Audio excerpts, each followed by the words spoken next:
We're at 6:05. Ask if you join me in the Pledge of Allegiance. Pledge allegiance to the flag of the United States of America and to the republic for which it stands, one nation, under God, indivisible, with liberty and justice for all. All right. Good evening. I'm not going to sit for much of the meeting tonight because I've pulled my stomach muscles pretty darn bad this weekend, so you're going to watch me stay here. We're doing some crunches. I was moving play structures around our yard because we were cutting down trees and stuff. And lifted more than I should have. You should have said you were doing crunches. Yeah, I was doing crunches. Sounds cooler.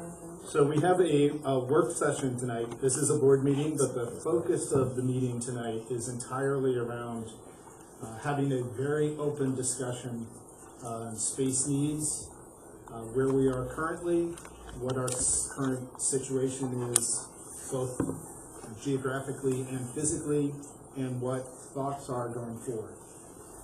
For those people who do watch this video, discussions that are had tonight are going to be very open, so please don't take any lead thinking that any one solution is going to be the direction this board goes in. We're asking for a very open discussion for both the administration and the other board members. So with that being said, can I take a look at that again? Yes, sir. Sure. Do we have any public comments? Yeah, I wanted public comments at the end. And I requested you public comments. Can we do it again at the end? Would the board be open to adding a second public comment or a public discussion at the end of this meeting? Yes, Yes. but I would say let's do it before the non-public video. So after, so C, under immediate business, we would have followed our work session, another public comment section. Is everyone in favor? Yes. Yeah. Okay. Can I bring an old agenda? Can we add 15 minutes for CIP? We did. Yeah, I think that's an old agenda that I had. Okay. So we did add that. So I'd like to move on to a brief discussion around the capital improvement plan, which does tie into the existing space needs that we have. And is that in our lovely binder here? Yep. That was not on was to put in the binder. Okay. So we had a proposal from the Southern New Hampshire Regional Planning Commission to provide us with the on-site services to fill in all of the details needed for the proposed projects that had been discussed last year by this board in regards to the capital improvement plan. And that price was $5,000 all inclusive. The question kind of was raised around, were all of those projects exactly what we want to see go into the capital improvement plan, or do we really want to take a solid look at them before we let loose somebody to provide those services? And if we reduce the number of projects, because we are actually tackling some of them already, will we wind up with a lower rate? So Patty did send an email back to Sylvia at the Southern New Hampshire Planning Commission, and there was no firm answer as to whether or not the rate would be adjusted. She said she would have to look at it.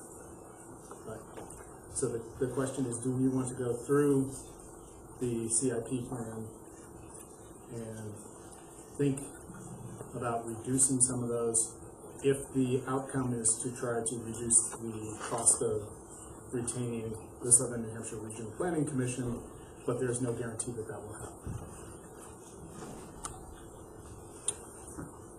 I would think that the reducing the cost wouldn't necessarily be the primary goal. I think a primary goal would be as a board to go through the items and decide the priority for each one, Right. and then maybe even sketch out a very rough timeline, and then maybe that would lead to a decision to reduce them or not. And then we can come back to her to actually have kind of a scope of what we're looking for, and then we could hear what her amount would be. Okay. Sort of like a big kind of a thing. So of the things that we gave, there was the DCS expansion phase 1. which dealt with expanding the school, DCS expansion phase 2. Various projections deal with increasing the student body size and how, I think we've broken that. And do you remember, do you want to speak to these a little bit? I'm pretty rusty. If I could go back and remember what Let me month just these were go in? through them all and Do you remember what meeting this was when we actually put them on which folder it would be in, so I can go back? this and would be like, It might be on an outside folder too. Oh, there was a CIP folder. You're right. Yeah. I think we did it in like, Yeah, you're right. I There was have them all, I have all those forms with me. No, I think we've got a CIP folder. Yeah. you want me to read our notes on it? Um, Maybe that's the best way to do it. Let me go through all of them and then I'll Okay. come back and read these. Great. So there was DCS expansion 1 and 2, and then there was gym floor at DCS, and roof replacement, solar panels,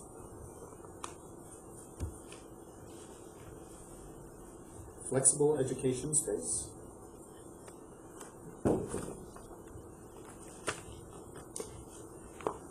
upper athletic field rebuild,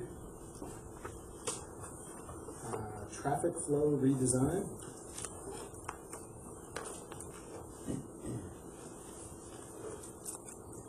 additional DCS playing fields, DCS conversion to LED lighting, and I think there's one more. No, that's it. So, of the ones that are on there, I think we could remove the DCS conversion to LED lighting, as we are basically halfway through the process in terms of assessment on that, where the assessment's done. The specs, that, we had the contractor provide have gone over to Amber, so she's preparing an RFP. Right. So I don't think that needs to go into a CFP, unless we want to look like we did something year one. Or does that allow us to draw impact fee money into that project if the CIP gets done in time to fund that? I don't think it will be. I don't think we could ever use impact fee money for lighting, because impact fee money has to deal with, Accelerated use. yeah. It's not a reduction in cost, it's a reduction in the usage of an area due to additional people. So let's axe the LED, that's clearly an appropriate one for that list. Everybody okay with that? yeah. The gym floor. That seems like an impact fee related thing, the usage has been increased over the years, and I think that's one that should be on there. Okay. When we say on there, can we establish? Are we talking about 10 years? We're talking about 5 years? We're just saying what needs to be done. The CIP is 7 years. There's a 7-year look. Okay. Right? Okay. And so within the next 7 years, that floor probably should have been replaced 7 years ago. Okay. So what we're talking about right now is which one of these things do we actually anticipate doing in the next 7 years? Right. Or do we anticipate doing all of them in the next 7 years? Yeah. That's what I Okay. mean. Yeah, but that's what our yes or no question is basically. Yeah. Okay. And from what I've heard, the gym floor is in the next year. Right. It's a That- safety issue. Okay. And if it's a safety issue, do we want to go on the CIP, or are we doing this? Is it happening? Or is it year one? It couldn't hurt to have it on the CIP, even if we. I mean, it's still things that we want to do that we plan on doing, and in this case, maybe we even have identified where the funding's going to come from. You know, so it's year one, but that's okay. There's no harm in having it on the CIP. Looks like we're going done. Solar panels. I would like to keep that on the CIP. That's going to get tied to the roofing project.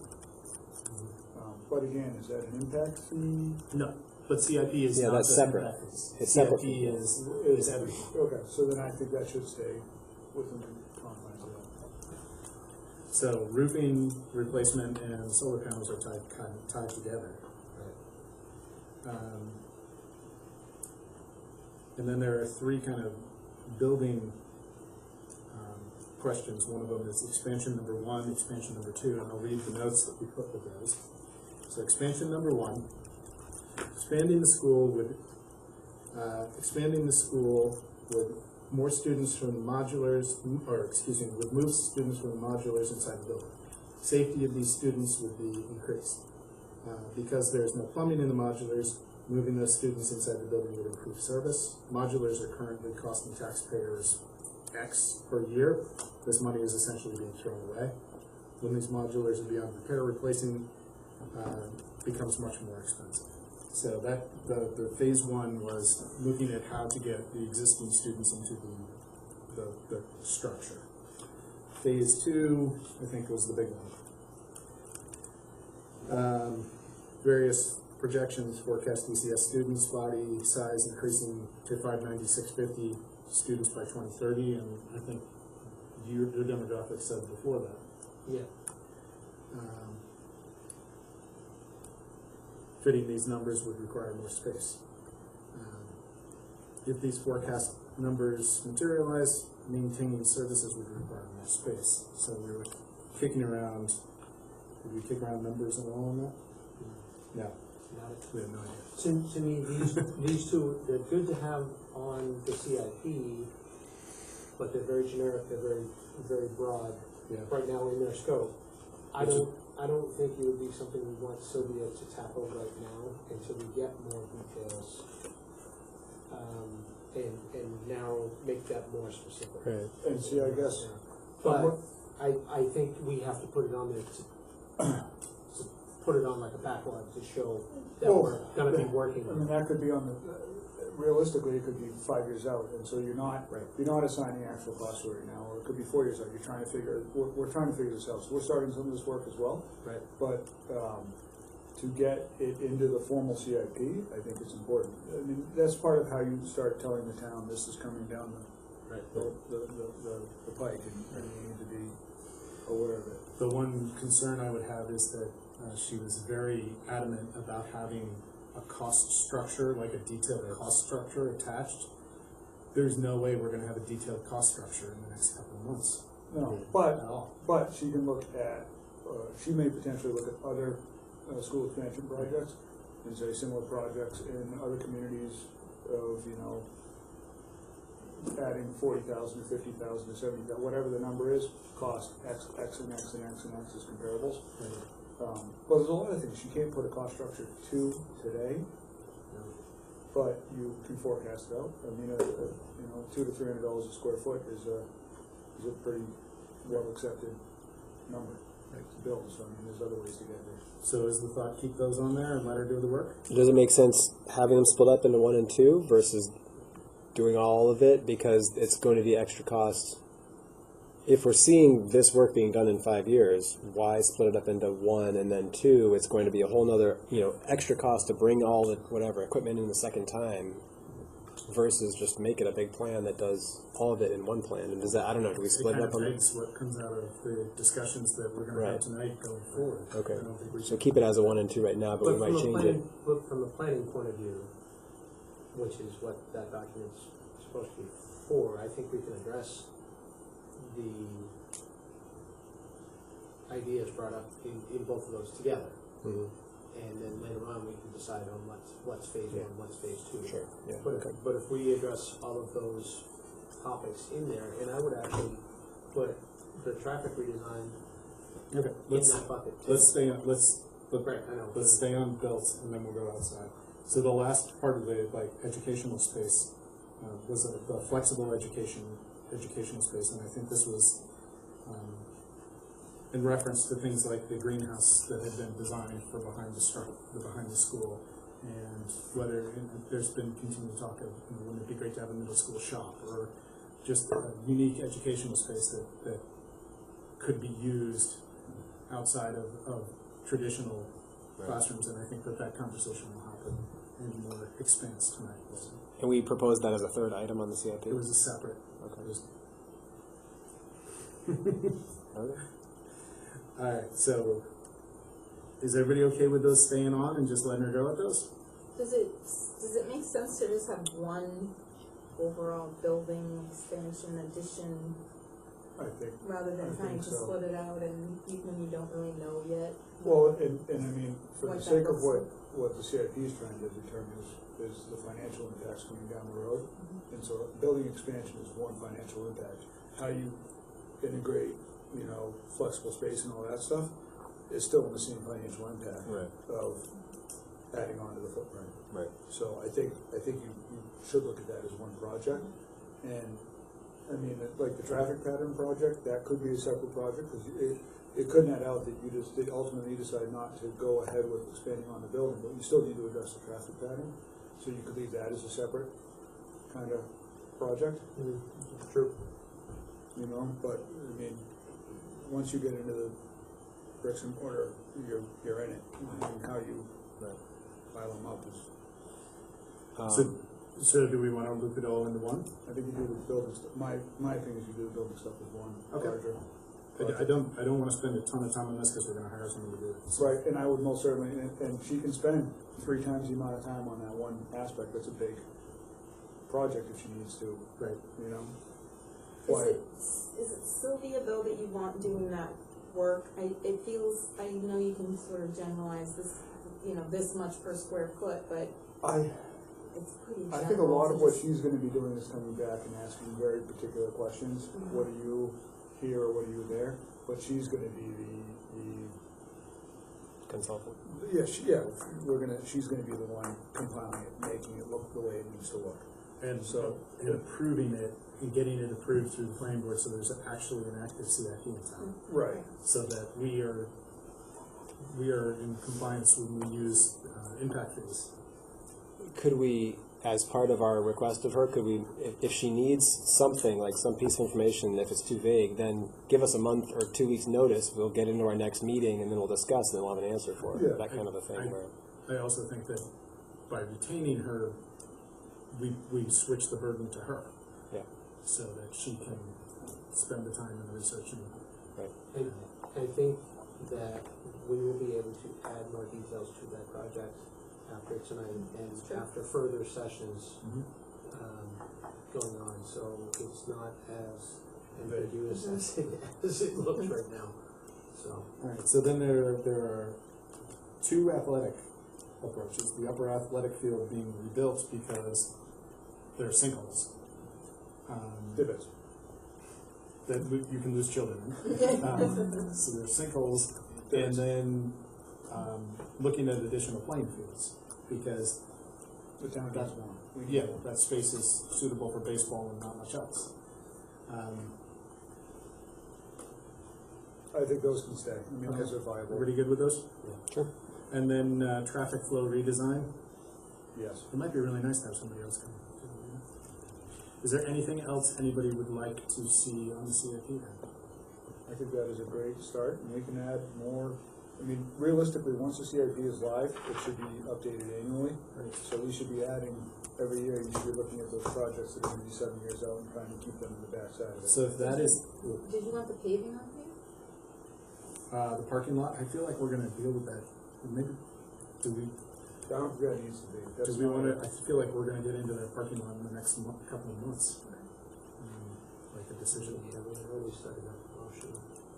But I don't, we could, So I don't think that needs to be. But it could be part of the question around traffic flow. I mean, if you want to just lump that into the traffic flow redesign as part of that, and then I guess in an effort to move things along, I'll move that we contract Southern New Hampshire Planning to Up to the amount of, an amount up to 5,000 for work on our CIP. need a second? Second. Any discussion on the motion? Yeah, could we just make clear, I've got 7 items on there now. One is a building expansion, upper field repair, playing field expansion, gym floor, solar panels, roof repair, and traffic flow. Correct. Any other discussion? All in favor? Aye. We're done with the CIP. Would you like me to notify her tomorrow? Yeah, let's get going. Ask her if it's done yet.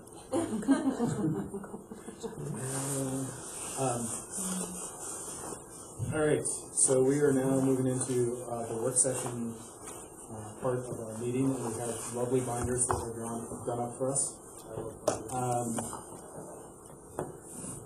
Even though I'm standing and looming over all of you, I really want this to be like an open discussion. So I mean, we are not, the board is not in this building today. You guys are in this building every day. Let's kind of start with is it, so my initial thoughts were like, let's start with kind of what we got, what some of our restrictions are, and what we need. Is that a reasonable approach to go with tonight, or? Sure. Okay. Mm-hmm. So, Brian did a nice presentation on what we've got a couple of months ago in regards to the current space and the burden that we have on it. Can you just throw some recap on that? Sure. I'll go back to this map because it's essentially the same thing. So, looking at the first floor, we've essentially are utilizing every free space possible in the building right now, including the mods. All the mods are full, and there's very little room for any rearranging of classrooms, and when we do rearrange them, it's usually the specialists who are getting bumped out of their room for every year, and they're being put into a new place. And that's a piece of that is just because our fluctuation in the amount of students. So if you have a team of 3 1 year, then you have a team of 4, where do you put that other teacher? For instance, like we might have we'll have 3 second grades next year. Right now, Nancy Shute is over in room 115, and the other 2 second grade teachers are over in 124 and 125. So to put a new teacher over there by themselves is a disadvantage to the whole team, never mind just that one person. So then we would look at, well, do we move them at 126, the specialist, again for a 3rd year in a row, over to where Nancy Schute's room is. So these are just the ongoing issues that we deal with on a yearly basis. And I know that some rooms have been divided. For instance, where 134 and 132 off the lobby, where Swanson and Lisa McConnell are, that used to be a room, and that's all been subdivided and built up and torn down supposedly and built back up. So these are all different things that the school has undergone over the last 20 years. And the second floor, same thing. We've essentially there is no room to move anyone in. There's no free office spaces. We have Mr. Young, our wellness teacher, living out of a closet. Is that what they're calling it? A cloffice. Cloffice. So it's a very small room where he just goes in and eats his lunch and reads a book between the... It's not a closet, it's not an office, it's a cloffice. So yes, we are, as you all are aware, we are packed and little room to negotiate much. Okay. Lisa, do you want to join us at the table? I would love it if you did. Yeah, that'd be awesome. All right, so immediate challenge is this year we're losing the class of 58 kids, I think. Our current eighth grade? Current 8th grade. Our current 8th grade is 54. 54, yeah. And we're probably going to see a class that size coming in. Right now our current sign up for kindergarten is 45, but it's still early. So our guesstimate will be around 50. So it's a pretty even swap out. It's not going to be a big fluctuation. No. Either way. We're hoping to see is around 50. Right. So, just in terms of the physical structure, there's nowhere else we can use. No, And legally, not legally. Not without giving stuff up. So like, Right. if you go back to one music room, one art room, you can pick up a couple of regular classrooms, but is that a give that, you're willing to want to have? No, not at all. You're essentially, you would destroy both programs. And that's, I'm just saying, but Yeah. I'm not advocating for that. Right, Those are like flexible spaces in the fact that they're not being used for general ed classroom training. Correct, right. But on any given day, there's kids in all those rooms. Right. Yeah. Yeah. To give you an idea, most teachers all our music teachers and art teachers only have one prep a day. Now and then they'll have a second additional prep. Right. But so that gives you an idea that those rooms are full. Always. We're utilizing all of the trailers that we have, these modulars? Yes, yeah. Are we, I mean, we had the demographics study, and Anne was nice enough to print up some maps that has no student data on it, and has, my printer didn't look too great, but shows, based on our geographic area, some of the challenges that we have in terms of setbacks. We can pass these around, but the federal wetland setbacks for additions, basically this entire side of the school and the back is already within a permit range, and most of it is within, you can't go backwards. There's no way to go backwards. So, begs the question, what do we need? We got some answers for you.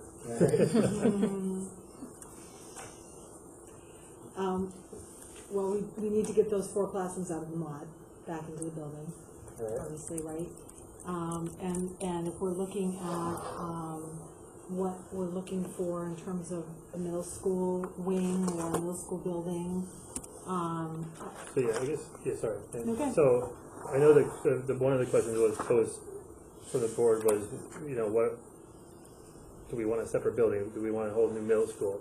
And when we started talking about that, you're looking at a new cafeteria, you're looking at new art rooms, music rooms. So the idea of when we sat down and looked at this, we thought about utilizing what we have in this building, and ideally it would just be another wing to this building. So kind of like option 1 in this binder. Get everyone within the existing. Right, so like, So where are you in that? I'm on that, sorry, site plans. When you say option 1, you mean on their capital improvement work? Yes, correct.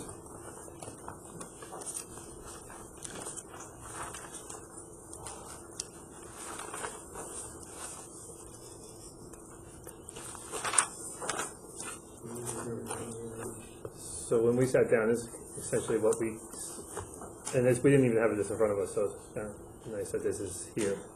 But something to this effect where you would create a whole entire middle school wing, freeing up the 9 classrooms that are currently used as the middle school, and then that would essentially you save your 4 classrooms and you would leave 5 spaces, classrooms, and you utilize them based off what we've created on this. So, and the idea too is that it brings that identity to the middle schoolers, which is lost here at the school.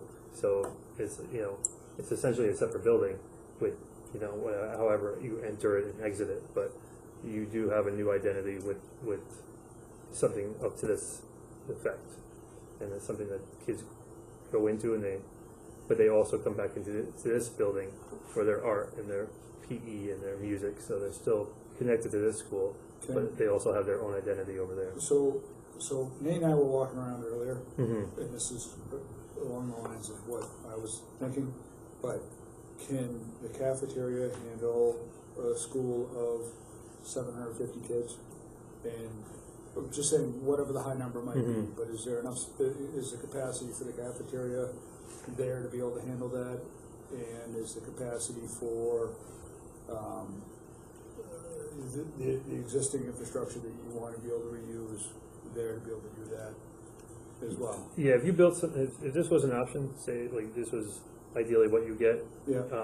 and then to free up Let's say this is, the 5 rooms, I think what we've created, you could utilize that space to generate what our wishes would be. so, yeah, because that basically would give you about 16 classrooms, I'm thinking, like 4, hallway in the middle, times, right, so you'd have about 16 rooms. You might have offices taking up Right, the yeah. space of a room or whatever. That would give you a huge increase in footprint there. Yeah. And then if you look at, cafeteria is interesting because you look at middle school, you can go down there during 7-8 lunch, and the cafeteria is almost empty because the teachers allow students to eat in their rooms. So, and that's just up to the teachers. You know, one day a week, Thursdays, they're not allowed because all the 7th and 8th grade teachers eat together to plan, and then the cafeteria is packed with 7 and 8. So it's kind of, it's a give and take. The cafeteria is an interesting animal onto its own, so. Yeah, but the kitchen could handle whatever the needs are. I think so, yeah. Yeah, and it's also just the way we schedule it too. So right now, lunch starts at 11 o'clock for second grade, and it goes from there till 1:05 when 7th and 8th grader, they eat lunch then. Alright, so if your initial take is option one, where it's a connected wing that moves the middle school out of the structure, Kristen, you started saying you immediately want to bring the four classrooms in. Right. What do you guys see in this? What is this space? What is it? Talk about do you talk about in here or is it no, the like, school? well, what's your pie in the sky? What's in this building? Students. What's that? Students. Yes, for sure. Brian and I sat and kind of just off the top of our heads started brainstorming. You know, we'd love to see a shop class brought into the middle school setting. We'd love to bring a family and consumer science class into the middle school building. That's the old home economics. That's the upgraded 21st century name for that, and both of my kids have had that opportunity where I live in Hooksett, and my daughter can, thank God, still sew buttons, so that's very good, and my son can make scrambled eggs. But, you know, also we do have some middle school case managers that work with students, and they also need an office space, so we think that, you know, if there's 16 classrooms could fit in there, some of this could be an office space for middle school case managers as well as a workspace for them. It's hard to have your office space and your workspace all in one area to work with students. So some sort of learning labs for small groups of kids to work. Brian thought we needed wide hallways, which I'm sure we do. It does get crowded up here with the big guys and the lockers and the, you know, everything that's in all the stuff they come with. And then also we absolutely need a classroom space for health and wellness as well as world language. And then a middle school teacher workroom. Would be needed over there with their own copier and all of that. A space for them to do their work. And then if we think about the number of classrooms, you know, Brian and I brainstormed. Okay, so what if we had, you know, teams of 3 for each grade? So we have a teacher teaching humanities, math, and science, your core subjects. And then you have, so in humanities being social studies and ELA, and we did that for 6th grade, 7th grade, and 8th grade. Or then we started talking about what if we had teams of 4, so you had 6th grade, 7th grade, 8th grade, social studies, English language arts, math, and science. So I guess that kind of depends on where the direction that the board sees. And enrollment. And yeah, and absolutely, and enrollment. So if we did 3-person teams, considering the 9 core teaching, 3-person, 6th grade, 7th grade, and 8th grade, and then we did the 3 humanities, math, and science, looking, and plus world language and health and wellness, and a shop in consumer science. We're looking at 13 classrooms just for 16 classrooms just for that alone. Never mind the workspaces and the learning lab and that type of thing.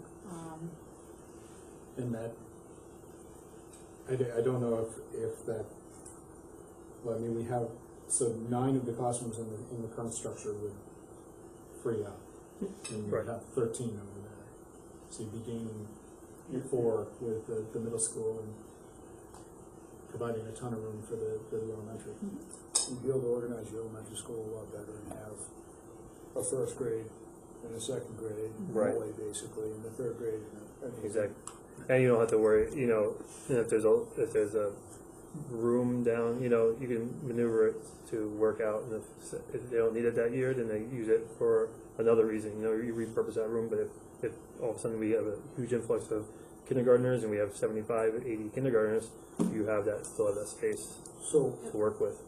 And I think Lisa can speak to this, but over the years, we've splintered and squished, and, you know, our programs suffer when you're talking about kids who need to come out and need extra support, and it's, oh, come over here where these 3 people, don't mind them working in this office and we'll push you in this corner, or, they should have this wonderful space with accommodations and modifications that they can come into. We're trying to improve their learning, and I think Lisa's, the special education staff have lost space, you talked about the specialists losing space. That's critical, and those are the students with the highest level of need. Yeah, our occupational therapy room is shared by 2 occupational therapists and the physical therapist, and, they have equipment, ball pits and trampolines, and it's a very limited space next to the auditorium there, so. I haven't even gotten to the upgrades to elementary. It's on your list. But this is all That was part just of middle it, school. absolutely. I mean, if we're netting basically, I mean, this thought process, you're netting 10 additional classrooms, because you're gonna, obviously, of your, say, 14 of classroom space, 4 of them are coming out of the modulars, but you're gonna net, say, 9, 10 classrooms. Would that give us room to have like a STEM lab as well? That's what I was gonna suggest, add to your list. So. Yeah, we're not done with it. That's over here. At what point do we want to start talking about how education is going to change in the next 10 years? And, do you want a wing that's second grade, or do you want more of a free-flowing environment, or what do you see in the next 5 to 10 years? So keep going. Just throwing things out.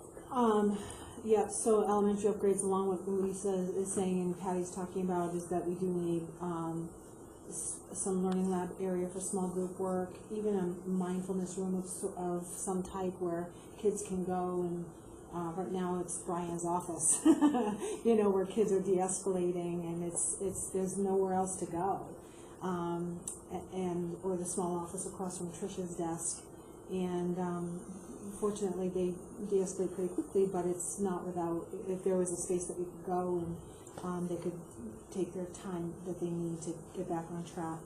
And then we have been talking about having a makerspace area or a STEAM lab, and right now because of limited space, we're talking about transforming this section of the library back here. Brooke has already got her gears cranking in terms of what she can do back there with those Dell computers that we just, that you guys just approved, and get some tables back there and use the chairs that we already have and move the bookcases and get in.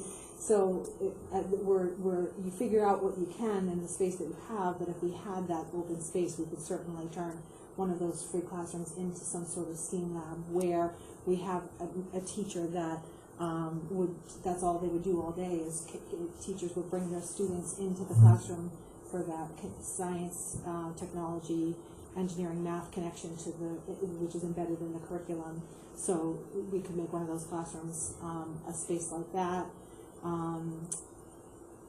We talked about upgrading the nurse's office is so cramped, and her list is not getting any smaller, just like our special ed pop, it's just not getting any smaller.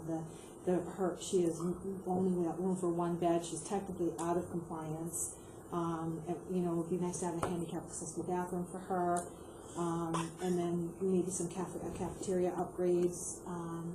I know we have a couple tables that need to be replaced. We talked about soundproofing the cafeteria.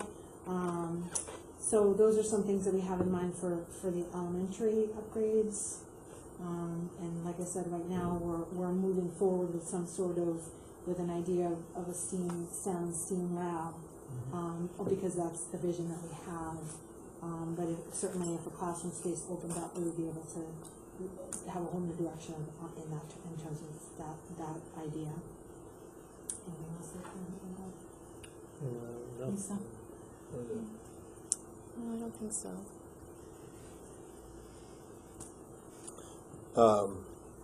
And kind of along the question of, I think coming out of this from multiple sides, the idea of what is education going to look like in 5 or 10 years, and I don't think any of us could really say.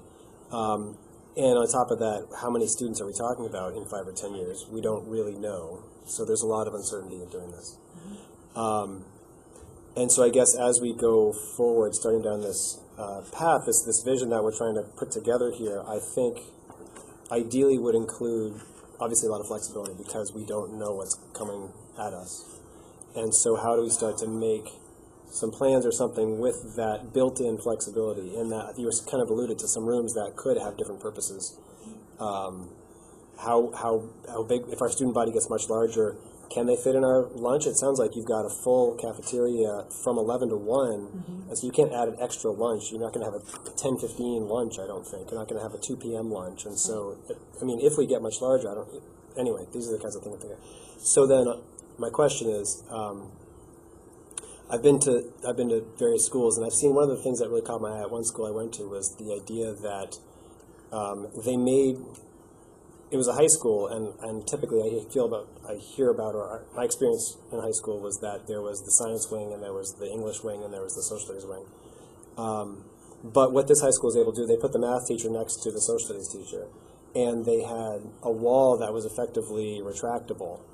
And so there were times where the two teachers were teaching separate, but they were also on the same team, they had the same kids, and so they could collaborate, and they could have units that spanned a week or two where they were looking at, one that I sat in on was the exponential rate of how a zombie virus would take over a political body or something. So it was like a social studies and a math.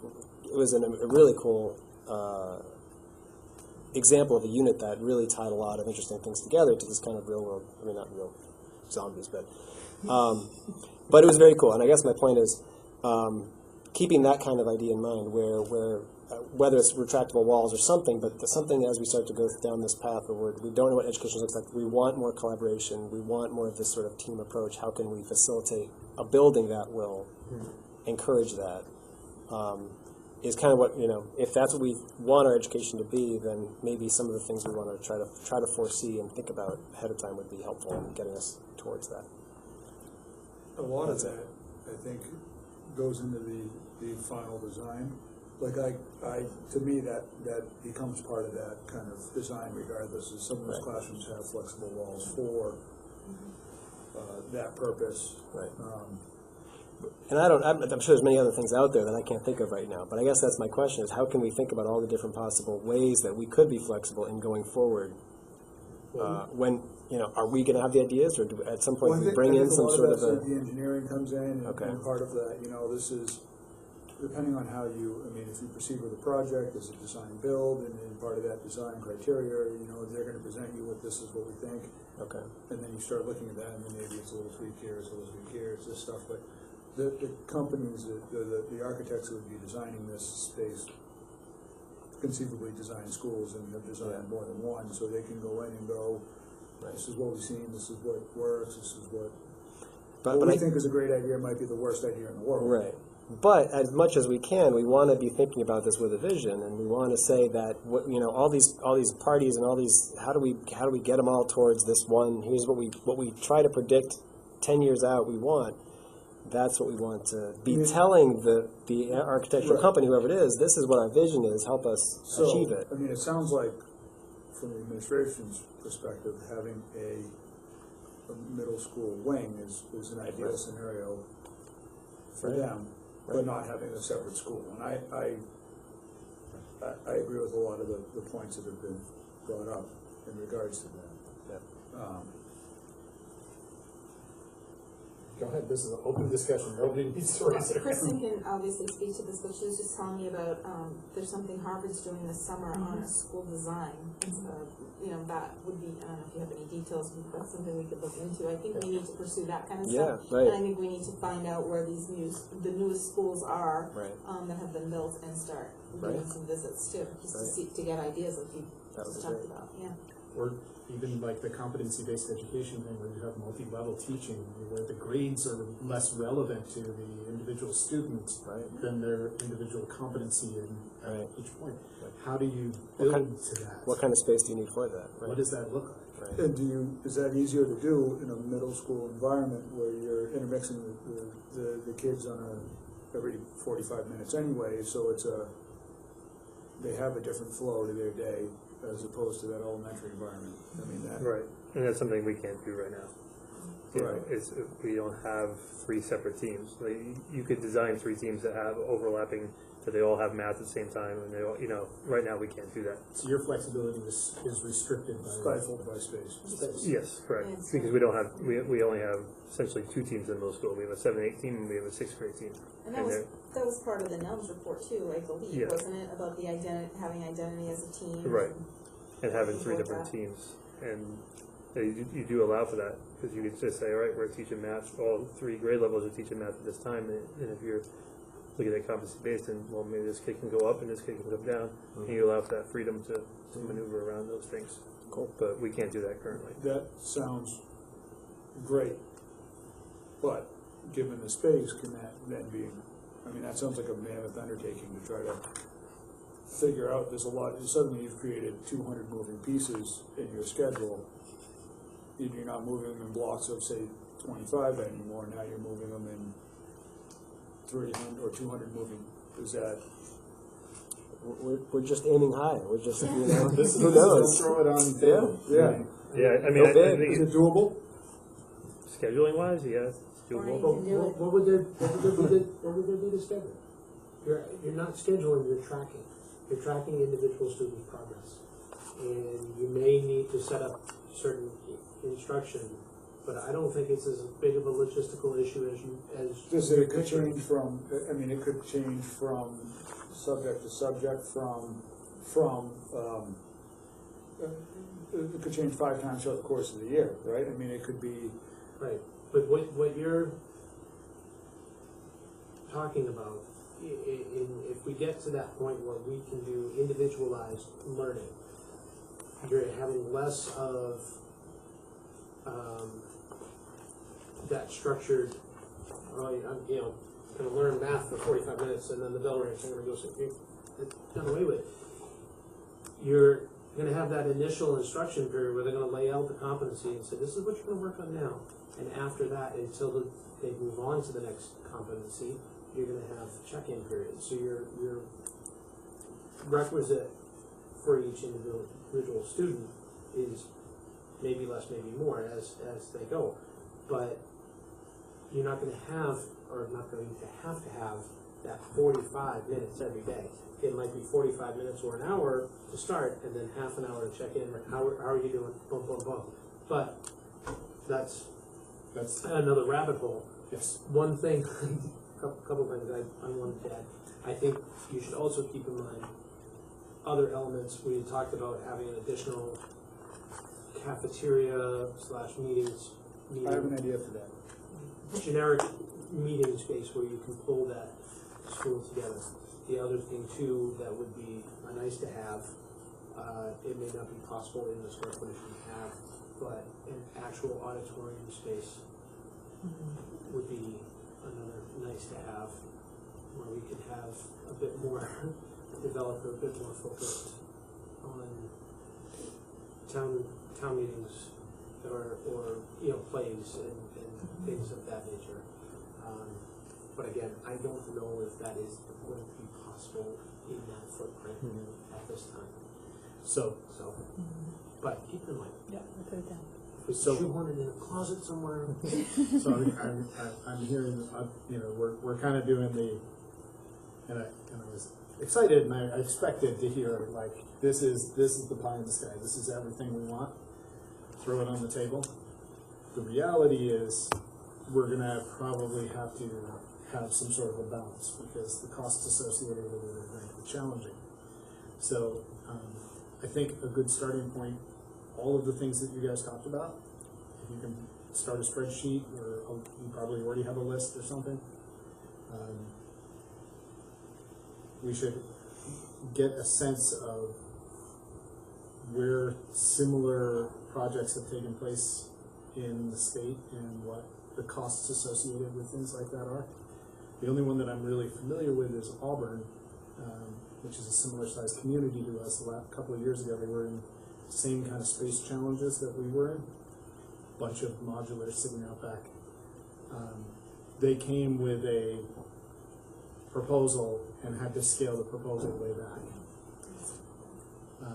Right, so Patty, have you worked through one of these projects in your time as a subject? I've not completed one, but we've been working, we're closing, as you know, closing one of the schools in Pembroke. We're bringing them all up to the other school, adding a modular, but for a 5-year lease with the intent of building, an addition onto the school. We did hire an architect, same thing, we got pie in the sky, the first, set of plans, to $10 million, and everybody said, whoa, we can't, there's no way. So we are in the process of scaling back and determining, kind of where's the price point that we feel like we can be at, and when we prioritizing our list. Okay, we can't have all of this, but what You know what the square footage was? the cost? No, the overall square footage. Not off the top of my head. So one thing that I'm hearing from the list is the list isn't pie in the sky. The list is just like, we need room, right? Yeah, there's room. No one's sitting here But going. I think that there are things that we should consider everything that's brought to the table. Right. An auditorium, which I think would be a challenge, to be honest. Yeah. But let's consider it. So- do we need additional cafeteria space, or can we create a flexible environment within our existing cafeteria? Is this space large enough for the population going forward for whatever library media lab it becomes? Is this, those kind of things where you have a bit of flexibility? So a thought just on this, and this is something else that Nate and I were talking about outside. So this green space that you see between the two buildings, Yep. my thought, and we were talking about this outside, is you're gonna tie in at both of the hallways coming off the building. So you tie in on both ends, push it a little further away if you can, and turn that into a atrium, glass roof atrium, so now you're not dealing with snow in between. You can use that as spillover from the cafeteria, it frees up space. And it looks- Sounds awesome. Yeah. It looks nice, Beautiful. put a potted tree in there, maybe two. You can put a couple of aquariums in there, Yeah. the turtles can go live in there. Yeah, we put the turtles in there, but I mean what that does is it effectively gives you a larger cafeteria, free space, meeting space, more of like an open common. Yeah. That, to me, that's more of a pie in the sky than anything we've heard to this point. Yeah, I mean, we have to come to the community with a number that is going to be north of 5 million, I would think. Well, 300 a square foot for that red box is 12. I know, so. If 200 is 8. Yeah, so it's a bunch of money. It is, yeah.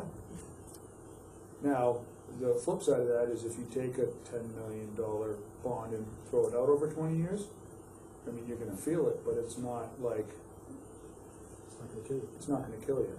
Well, it would impact a lot of people very hard. I mean, it'll be $1 per thousand on the tax bill like that, and then you still have to staff and operate. So it's gonna be $2 a thousand on your tax bill, 'cause Does it make sense to think of it in a phase too, that, you get the structure and maybe you don't have the shop built and everything put in it, but you have the space?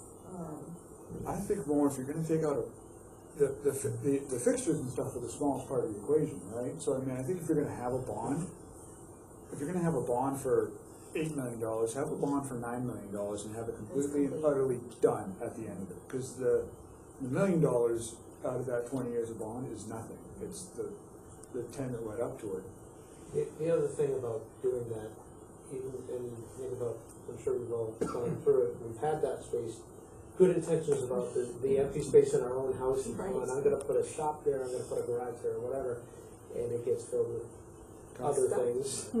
Or And never it's very finished. hard to reclaim it and put the original intentions back in.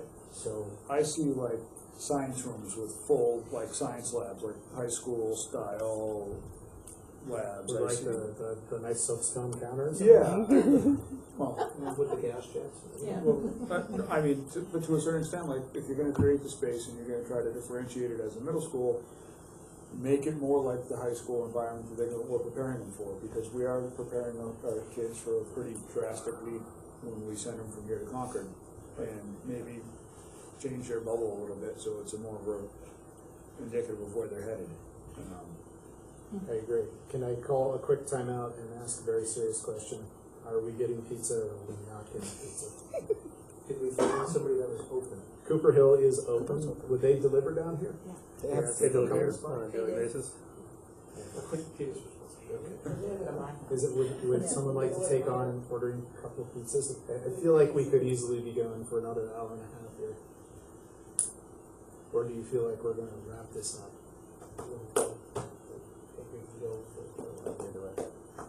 I'll pitch in. Well, I guess I have a question Sure.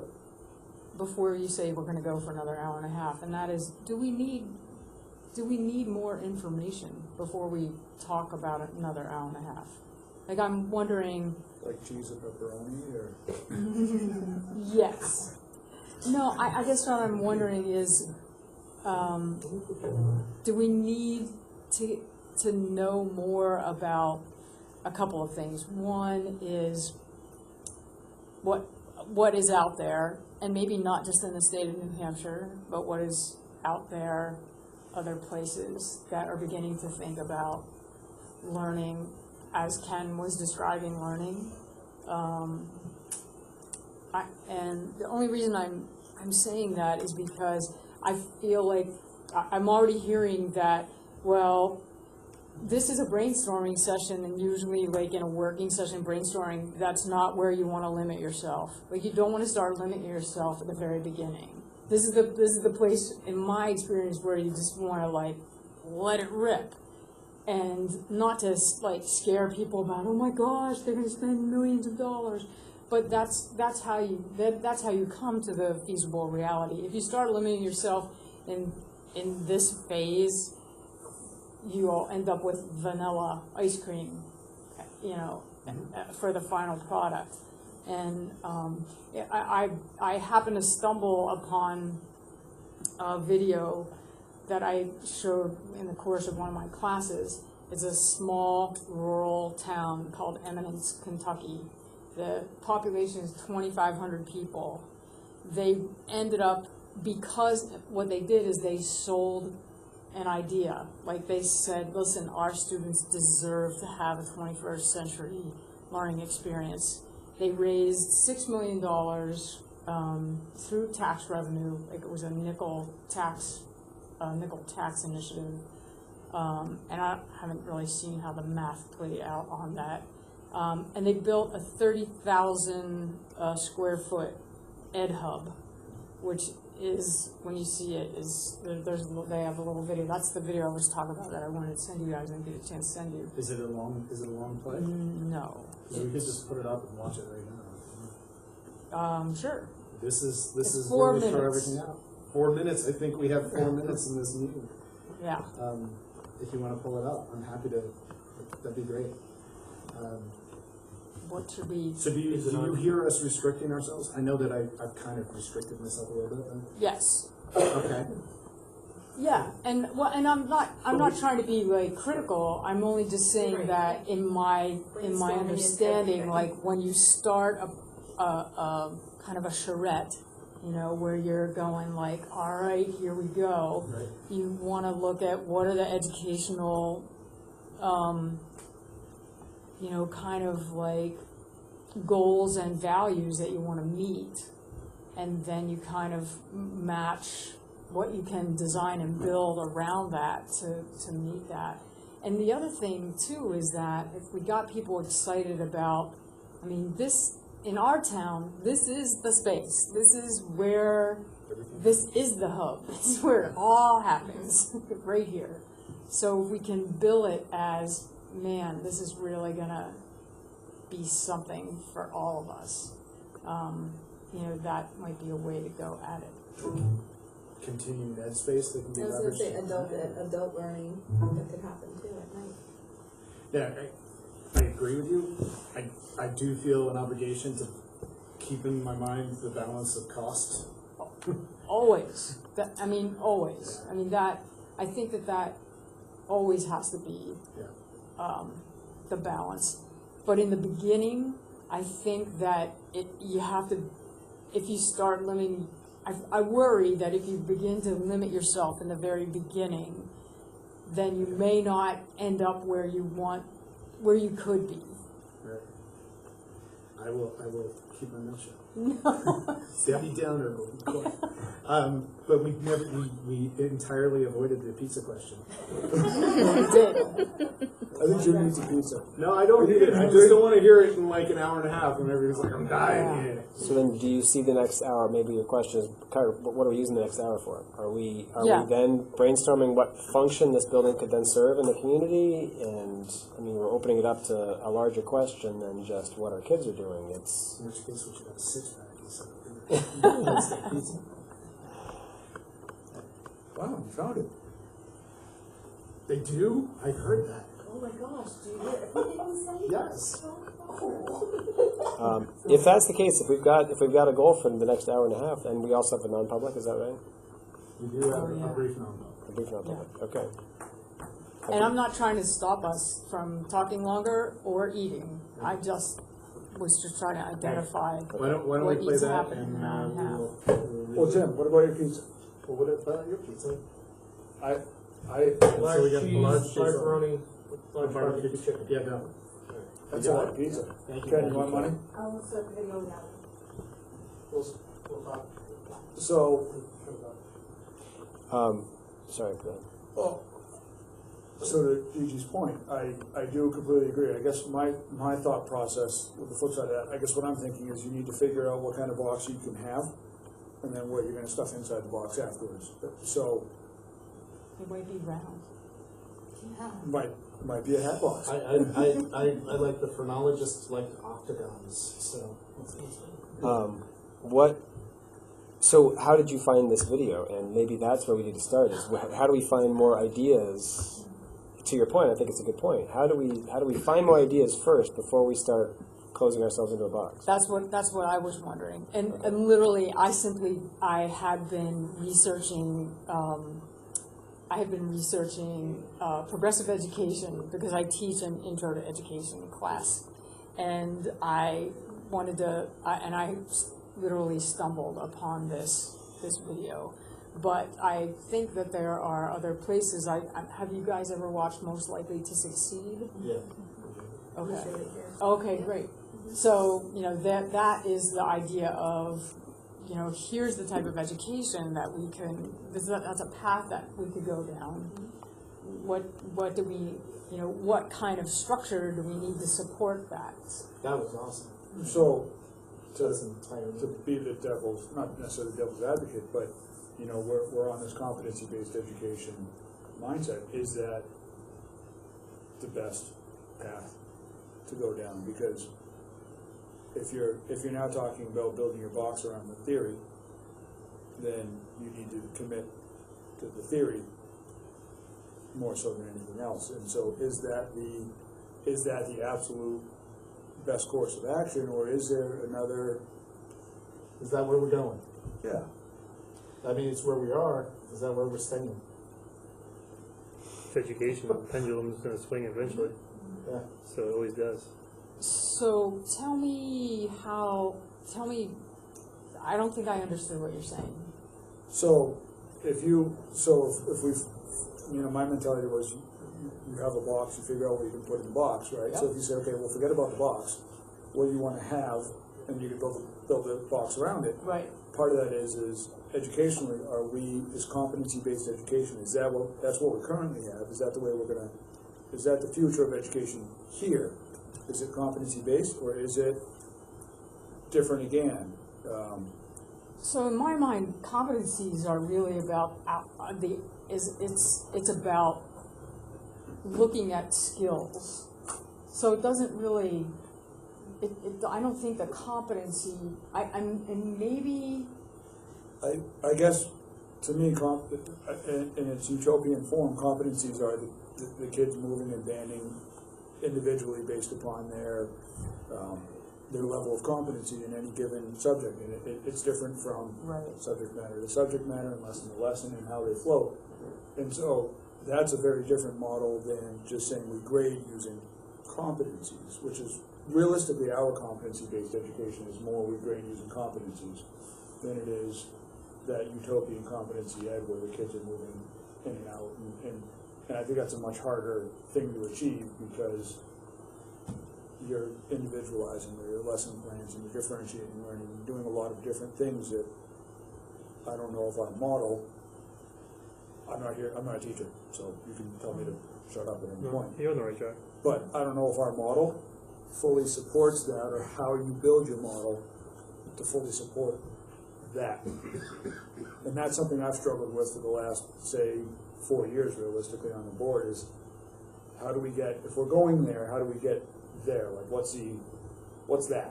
How do you get, you know what I mean? Right, because currently our grading system is competency. But we're not talking about grades tonight. No, I'm not going there. Our grading system, how we assess is competency based, but is the way or the process that we teach quite competency based. I think it's more structured. I think it's more old structured for the way we teach versus the way we grade. I mean, and I don't want to muddy the waters or get us too far off the track, but in my mind, if you have a competency around speaking and listening, you can reach that competency in 5,000 different ways. And so I don't really see that being a problem with designing education. I do think that when we look at like best practices, we're beginning to look at that education is probably not going to be delivered in those silos anymore, because when we solve problems, we're not using a silo-based model. Like science is going to solve this problem and social studies is going to solve that problem. You know, when we have real-world problems, all those people and all those expertises are talking together to solve problems. So I was just, thinking that if we start to kind of think down that way, because my understanding is that's probably where the direction, at least, we can't say for sure, but that's the direction that I have seen education go, then we probably want to make sure that we have a structure that kind of supports that thinking. I'd hate to limit us get stuck in a box. to a box with a science wing and an English wing. So should we watch our video?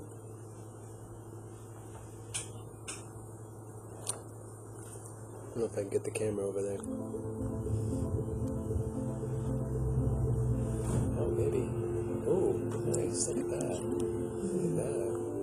Whoops. 7 years ago, the destiny of an MA student, it was pretty bleak. We were only having about 20% of our students persist to a post-secondary degree. So that left the other 80%, honestly, in one of our factories in town.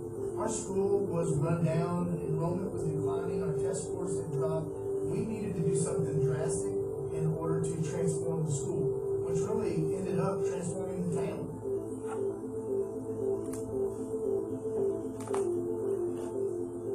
And given in schools, we were doing 21st century learning in a 19th century building.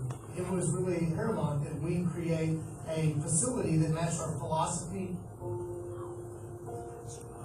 I am a fourth generation alumni of Eminent Schools. I know probably better than anybody how little money there is to go around. I wasn't an outsider coming in, passing attacks on people that I didn't understand. It was no small thing to ask the town to give up a little bit more to pull off this vision for these kids. The Ed Hub only exists because the Eminence community invested in the future of every kid that ever walked through.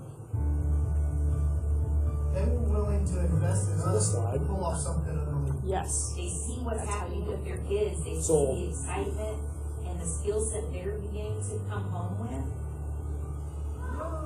The Ed Hub stands for the Experimental Da Vinci Hybrid Ultra Biblioteca, so it's kind of a fancy, newfangled library. This is unlike anything I've ever seen. I mean, students don't just check out books, they check out tools, they use laser cutters to create the thing they actually drew in their notebook one day. It's amazing to watch kids just flourish in an environment where there aren't any barriers.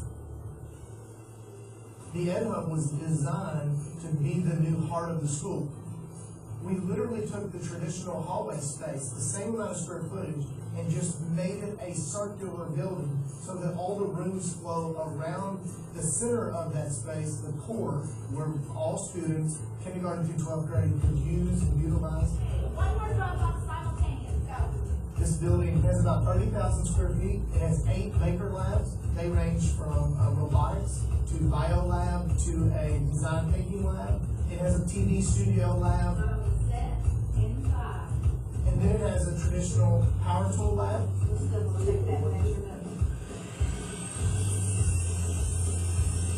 I mean, the space itself is so open. Everything from just having windows, the ability to see in all areas at the same time, it gives that sense of community.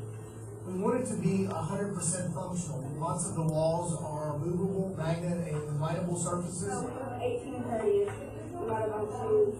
You know, the building's awesome, but it's the learning that's happening inside the end that makes it really special.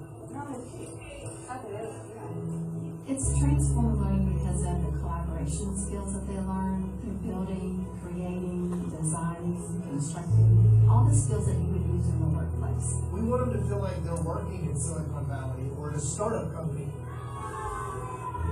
A lot of the ideas that we've developed were from the business sector that schools had never used. I can remember the first time we utilized a giant screen, and it was just amazing to watch them kind of take ownership of such a large space. They felt like experts. In the Ed Hub, we see kids walk out knowing there are a lot more possibilities than they maybe knew about before. What do you see now? There's something powerful about setting a goal so big that there's no way you could pull it off. That's what our town did in the building of the Ed Hub. To watch a group of people come together and rally towards the impossible, and our kids have been a part of this change as well. And so it'll be exciting to see what their futures look like as a result of what they've watched happen here.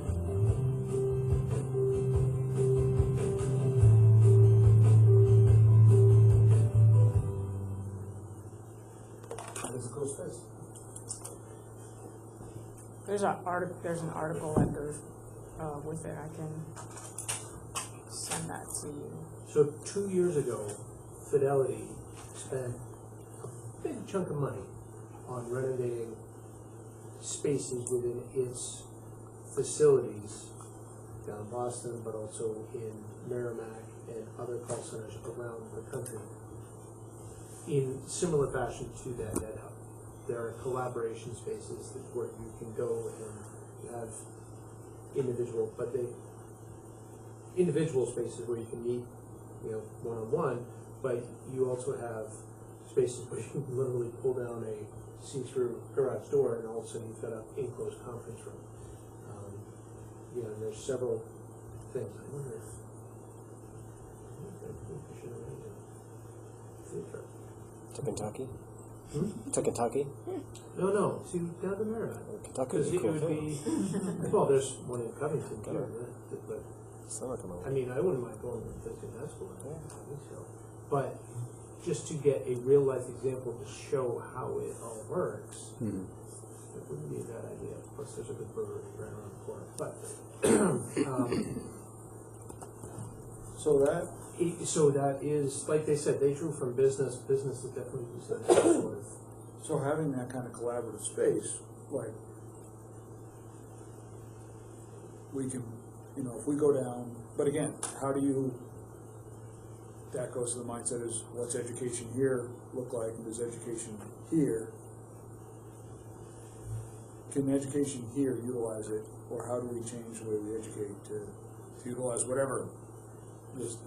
So if I could jump in for a second.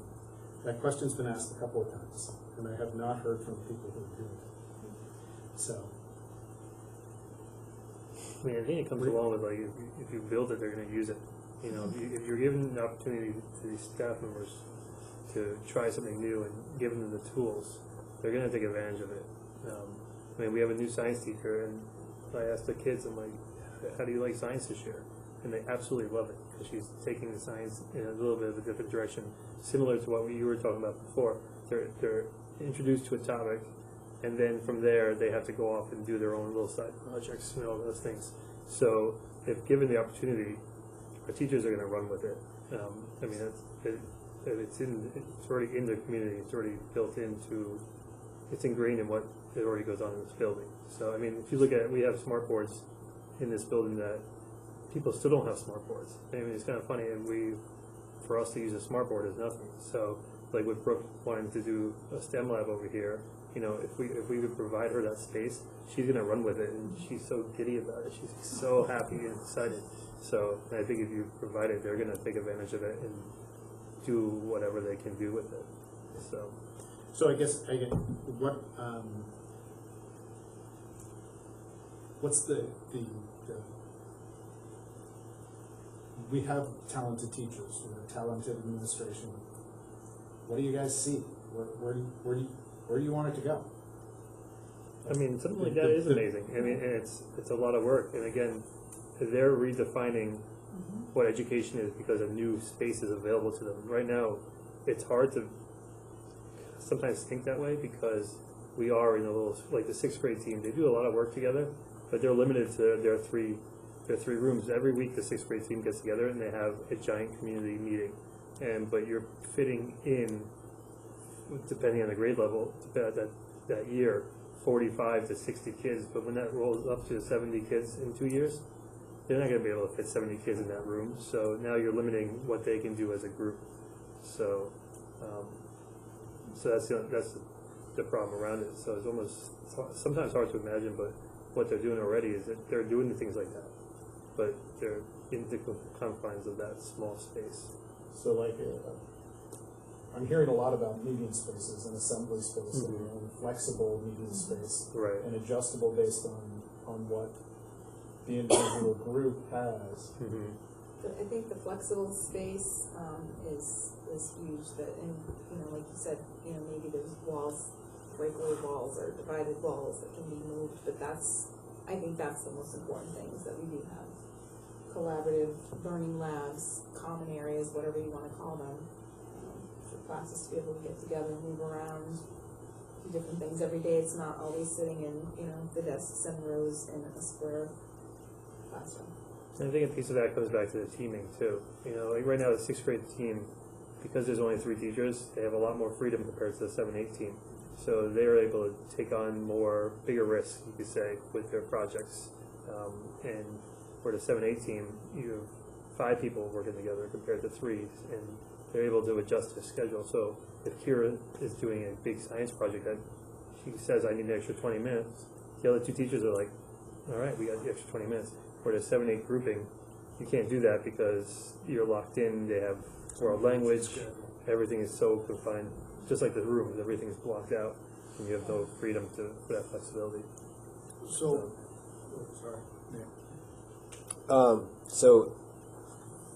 I don't want to be, I think that looks great. I'm not going to be the one doing it. I don't want to be here, and maybe this is your question. I mean, I think this is, at some point, this is the question to ask, is that are we the ones that are going to be planning this thing and saying, all right, we're going to build this now, the teachers go ahead and fill it and do it, and I believe you that I think they'll be great, but at the same time, it would be good to have them involved in this. And is there, maybe my question is there a group of teachers who would be interested in getting together and actually doing some of the, I don't know what, finding amazing videos about examples of schools, maybe visiting them, I don't know what, but collecting that kind of information, and also being a stakeholder that has a voice and saying, that yes, teachers would be on board with using that. That is going to take some work to redo what we do here. And we can make the space, I guess, and hopefully the taxpayers would foot the bill, but we're not the ones that are actually doing it. So that would be important, I think, would be to have the teachers involved in some way. I mean, I think you just look at, like, this year, the fact that you guys opened up the NELMS, the money for send everybody to NELMS. I mean, you had 8 staff members go down there without, like, yeah, I'm going. I think they're all invested in doing this. Okay. So, and they want to see, especially in middle school, they want to make improvements. They want to keep climbing, where they kind of feel plateaued right now, and given the arrangements and schedule and rooms and things of that nature. So I think if you open up that option to them. Do we go so far as to propose a committee or something where I don't know, where there are some teachers that are actually involved in this over the year-long process it's going to be. It's going to be a lot of work, but I don't know if I'm throwing that out there, but even just like an open forum, you know, I've got a great idea. I've never said anything about it because I can't do it here because there's enough space. Right.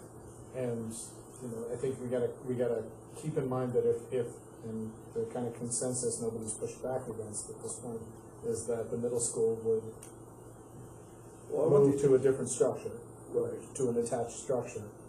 Is that we got to keep in mind that the elementary school teachers have some amazing ideas, and we can't just be like, we have an amazing middle school now and let them languish, because there's going to be a flexibility in terms of room opening here and what they could do.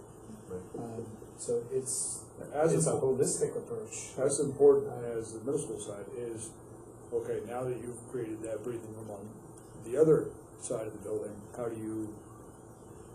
And I think that goes back to like having a dedicated classroom for a maker classroom, you know, where you're doing this in, I mean, if it, like just in using this for a small STEM lab, I think you free up those spots and then you can fill them up with what is needed in the elementary department.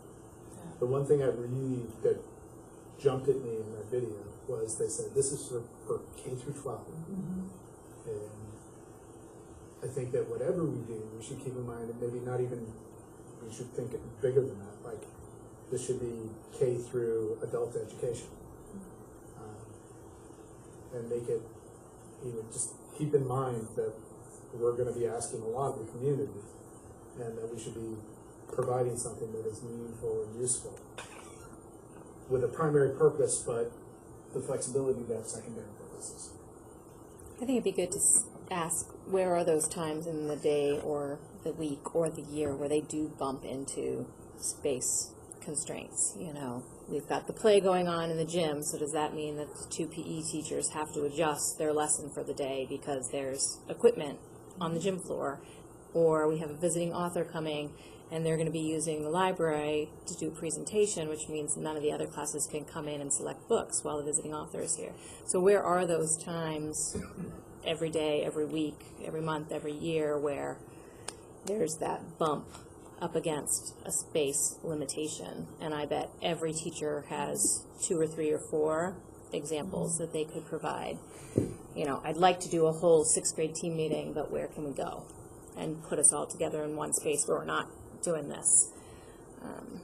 Yeah, to me, it doesn't make sense to think about a building without thinking about the education that's going to happen in the building, and that's why I was thinking, like, it's important to hear from the teachers and really maybe they haven't, and maybe they've, like you said, Brian, maybe there is a lot of cool things going on here, but they would expand it. They just don't expand their thinking because of the structures that are kind of frugal New Englanders, that's why. Right. So, like for instance, there's a school in Derry. There's a charter school in Derry. It's called the Next School, and basically they are competency and project based. So they meet all of their competencies through projects, and students sign on to projects, and sometimes students actually design their own projects. I think it's 7 through 12, but I'm not totally certain, like what the grade span is. But I think there are things that to look at, to get inspired by. I think the Concord schools are worthy of going to visit. They're gorgeous, and I know one of them definitely has that circular look to it from what I've seen in pictures. It's right there, Concord's right there. I think you touched on that there's so many amazing, creative, hands-on things going on in this school, and I just think about what if that teacher wasn't in that space right there, what might that look like, because it's amazing. A lot of the charter schools are really kind of going in that direction to a certain extent. Specialty area. Yeah, like, you know, but again, the other side of the equation that I keep struggling with is we have a finite chunk of dirt that we can build something on without saying, okay, we're gonna abandon this chunk of dirt and we're gonna move to somewhere else, either on this site or another site we own. And so you are have some confining characteristics of X amount of physical space. How you utilize the inside of that space can become quite variable, but we still have to realize that we do have a. So, I think the biggest, and we didn't ask this question at the beginning, is do we stay here? Do we stay here in this structure? Is there any reason not to? One of the things that I think that's the principal, was it the principal? Or was he just a? No, he's a vendor. He was the principal. Yeah. He said that you should set a goal so big, there's no way you can pull it off. So, I think you're right. I mean, can we do a K to 12? I don't know. Is that goal so big that there's no way we can pull it off? She said it. She said it. She brought the high school out. I just was basing it off of the video. Somebody get the AED.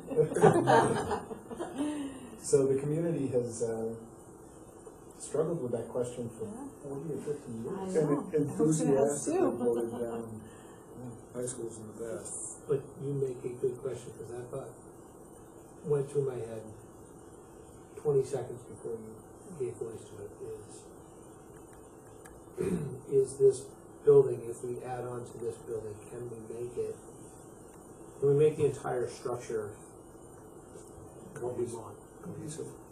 For it. Yeah, if we have that separate wing, we make that wonderful space. You gotta make it. But then we have that vacuum once we pull the middle school out and into their own space. We have that vacuum that we need to restructure, and is the remaining space still something that we're going to be able to utilize the way we want to? Because it is brick and mortar. It is a bunch of little boxes stuck together, right? You know, well, no, that's very traditional, very frugal, New Englander. Somebody said that over there. You know, but can that? And maybe that's phase 2, phase 3, phase Google. I don't know, but is after this, or do we incorporate some renovations to the existing space as part of the project to make that vacuum into a better space for those lower grades? If we can't do that, now, be the brave one to throw that out there. Does it make sense to spend the money when we could go make our own space that has our entire? You have to ask the question. I'll answer it from my perspective. But the point is, if we're thinking about spending a big chunk of money and still not have a space that we can use the way we want to, it's a waste of money. It's 4 times the chunk of money. It's a starting from scratch. You're talking $35 million. This But we're town. brainstorming right now. Don't be a Debbie Downer. We're brainstorming. I'm going to down it for a second. This town cannot afford $35 million. Can't. It cannot afford a $35 million bond. But I'm just This town saying won't you get. have to consider the question. In this brainstorming session, and I know the cold water of reality will wash it away soon, Right. but you have to consider the question. What's left over, or what the result is it going to be the one? I know I am a resident, or was a resident of Exeter, and they did an addition to an existing school building, but then also renovated their current space. So they did do the 2-part. We needed more classroom space because they were adding full-day kindergarten, so they did the bond to do the addition, but part of that bond also included putting in the elevators and all the upgrades and, you know, bathrooms and things that needed to be done, so that it wasn't old, new, but it was all fresh and integrated. Right. And then sometimes too, what you do is you do those renovations, and then, like in that article about the Ed Hub, it said that their enrollment increased from 605 students to 900 students from 2010 to 2019. There's the new shiny magnet. And I think we could look at Dover to get some numbers, because just anecdotally I've heard that towns that have choice in terms of high school, that with Dover's brand new building, a lot more kids are going to Dover. And I don't know if the Oyster River. I haven't heard. Somebody had said that there was actually space at Oyster River this year because a lot of the Barrington kids are like, ooh, Dover's a brand new educational structure. That's maybe wrong, but I can't speak to it. Doesn't mean that education's better because the structure in Dover is new. well, I mean, it begs the question. I mean, it's the same staff, but has that staff been restricted because we were in an old building? We're not talking about just building a new building and putting old methods in the building. We're talking about changing the methods. Right. Which will add to the shininess. And we are already growing. Will it Become a will self-fulfilling it give a little prophecy. bit of gas? It'll be a self-fulfilling prophecy. Yeah, or will it break our demographics that we've done, and all of a sudden we're at 670 Right. rather than 600 or 700 kids rather than. Well, the other thing that, in the demographics is there is 5 families in this town that could sell off a tremendous amount of land for a subdivision, and you could see a building boom like Auburn has experienced. It's the same thing Auburn went through, say, over the last 10 years. Auburn was a Deerfield-ish town, and then all of a sudden, 200 acres, there goes 40 houses, 200 acres, there goes 40 houses, and suddenly you drive down, was it 102 in Auburn? Not 102. 121, I'm sorry, 121 in Auburn, and every quarter mile, there's a road that shoots in, and there's house. You go another quarter mile, another road that shoots in, boom, boom, boom, boom, boom, boom, boom, and it's that entire town has become this bedroom community of subdivisions, and it's. Yeah, you hear that around town. Oh, those families will never sell. Never say never. Never say never. You never know. I hope they don't. I really hope they don't. No, but things change. A developer shows up with one of those big, publishers clearinghouse checks. You go, geez, I've been paying taxes on this and I haven't touched it in 40 years. Mm-hmm. And I'm going to retire it for them. Anyway. And putting an addition on a school and raising the tax burden might precipitate that. Right. That could be a direct cause. There's a lot of moving parts to this one. In terms of our buildable property, we really don't. If we have the space right next to the building, the only other space that we could probably build without a ton of challenge is if we went straight across here and had some sort of a bridge or something coming out of here, got rid of the circle, and put a building in the circle. I would challenge us to consider straight out all the way to the berm of the athletic fields. You mean off the bat? No, no, not necessarily off the bat, but maybe over to the pump house. So Here's one that's zoomed out a little bit. I want from here. I was just You're upside down. no, There you're right. right there. From here, you have room all the way over here. Yeah, it's going to impact the road, but we're going to do a traffic redesign anyway. But How do you figure that out? Huh? How do you figure that out? Well, I'm just reiterating. You could go even further. We have this little red cube right here, but we could go even further in any of those directions. We could come around the front however we want it. We're not limited to just that little red cube that we have in there. Well, or if you're going to build a separate structure, you have space behind the ball field. Would be another potentially buildable area. That But corner that'd be is a pretty whole much it. separate building. That would be an entirely separate structure. So maybe you don't abandon structure A, but you build a separate structure altogether. An unattached separate structure. Yeah. But these, I think there are cost-saving reasons to keep it attached. And I think, again, I think Infrastructure. we're unique to this. Like, it's a K-8 building. There's something unique about that. When you have, like, my magnet goes down and works with kindergarten kids, there's a lot to say about that. And I think when you move totally separate building, you lose that community feel. So, And so, the first questions are, in my mind, right, and I will admit that I probably think differently than maybe some of the other people sitting around this table and the way I do things. But a decision needs to be made. Does it stay as a K-8 school, or does it become an elementary school and middle school? Right? If it's gonna stay as a K-8 school, do they stay attached? If it's gonna be an elementary school and a middle school, well, then they don't need to be attached in that case. So those are decisions that need to be made at a very, primitive or basic level. From there, how does education gonna look in 5 years or 10 years? And how are we gonna do it? Right? And then the next part is if once we figure out what it's gonna look like educationally, how do we incorporate that into our available, the reality of our available spaces and how we can make it all work.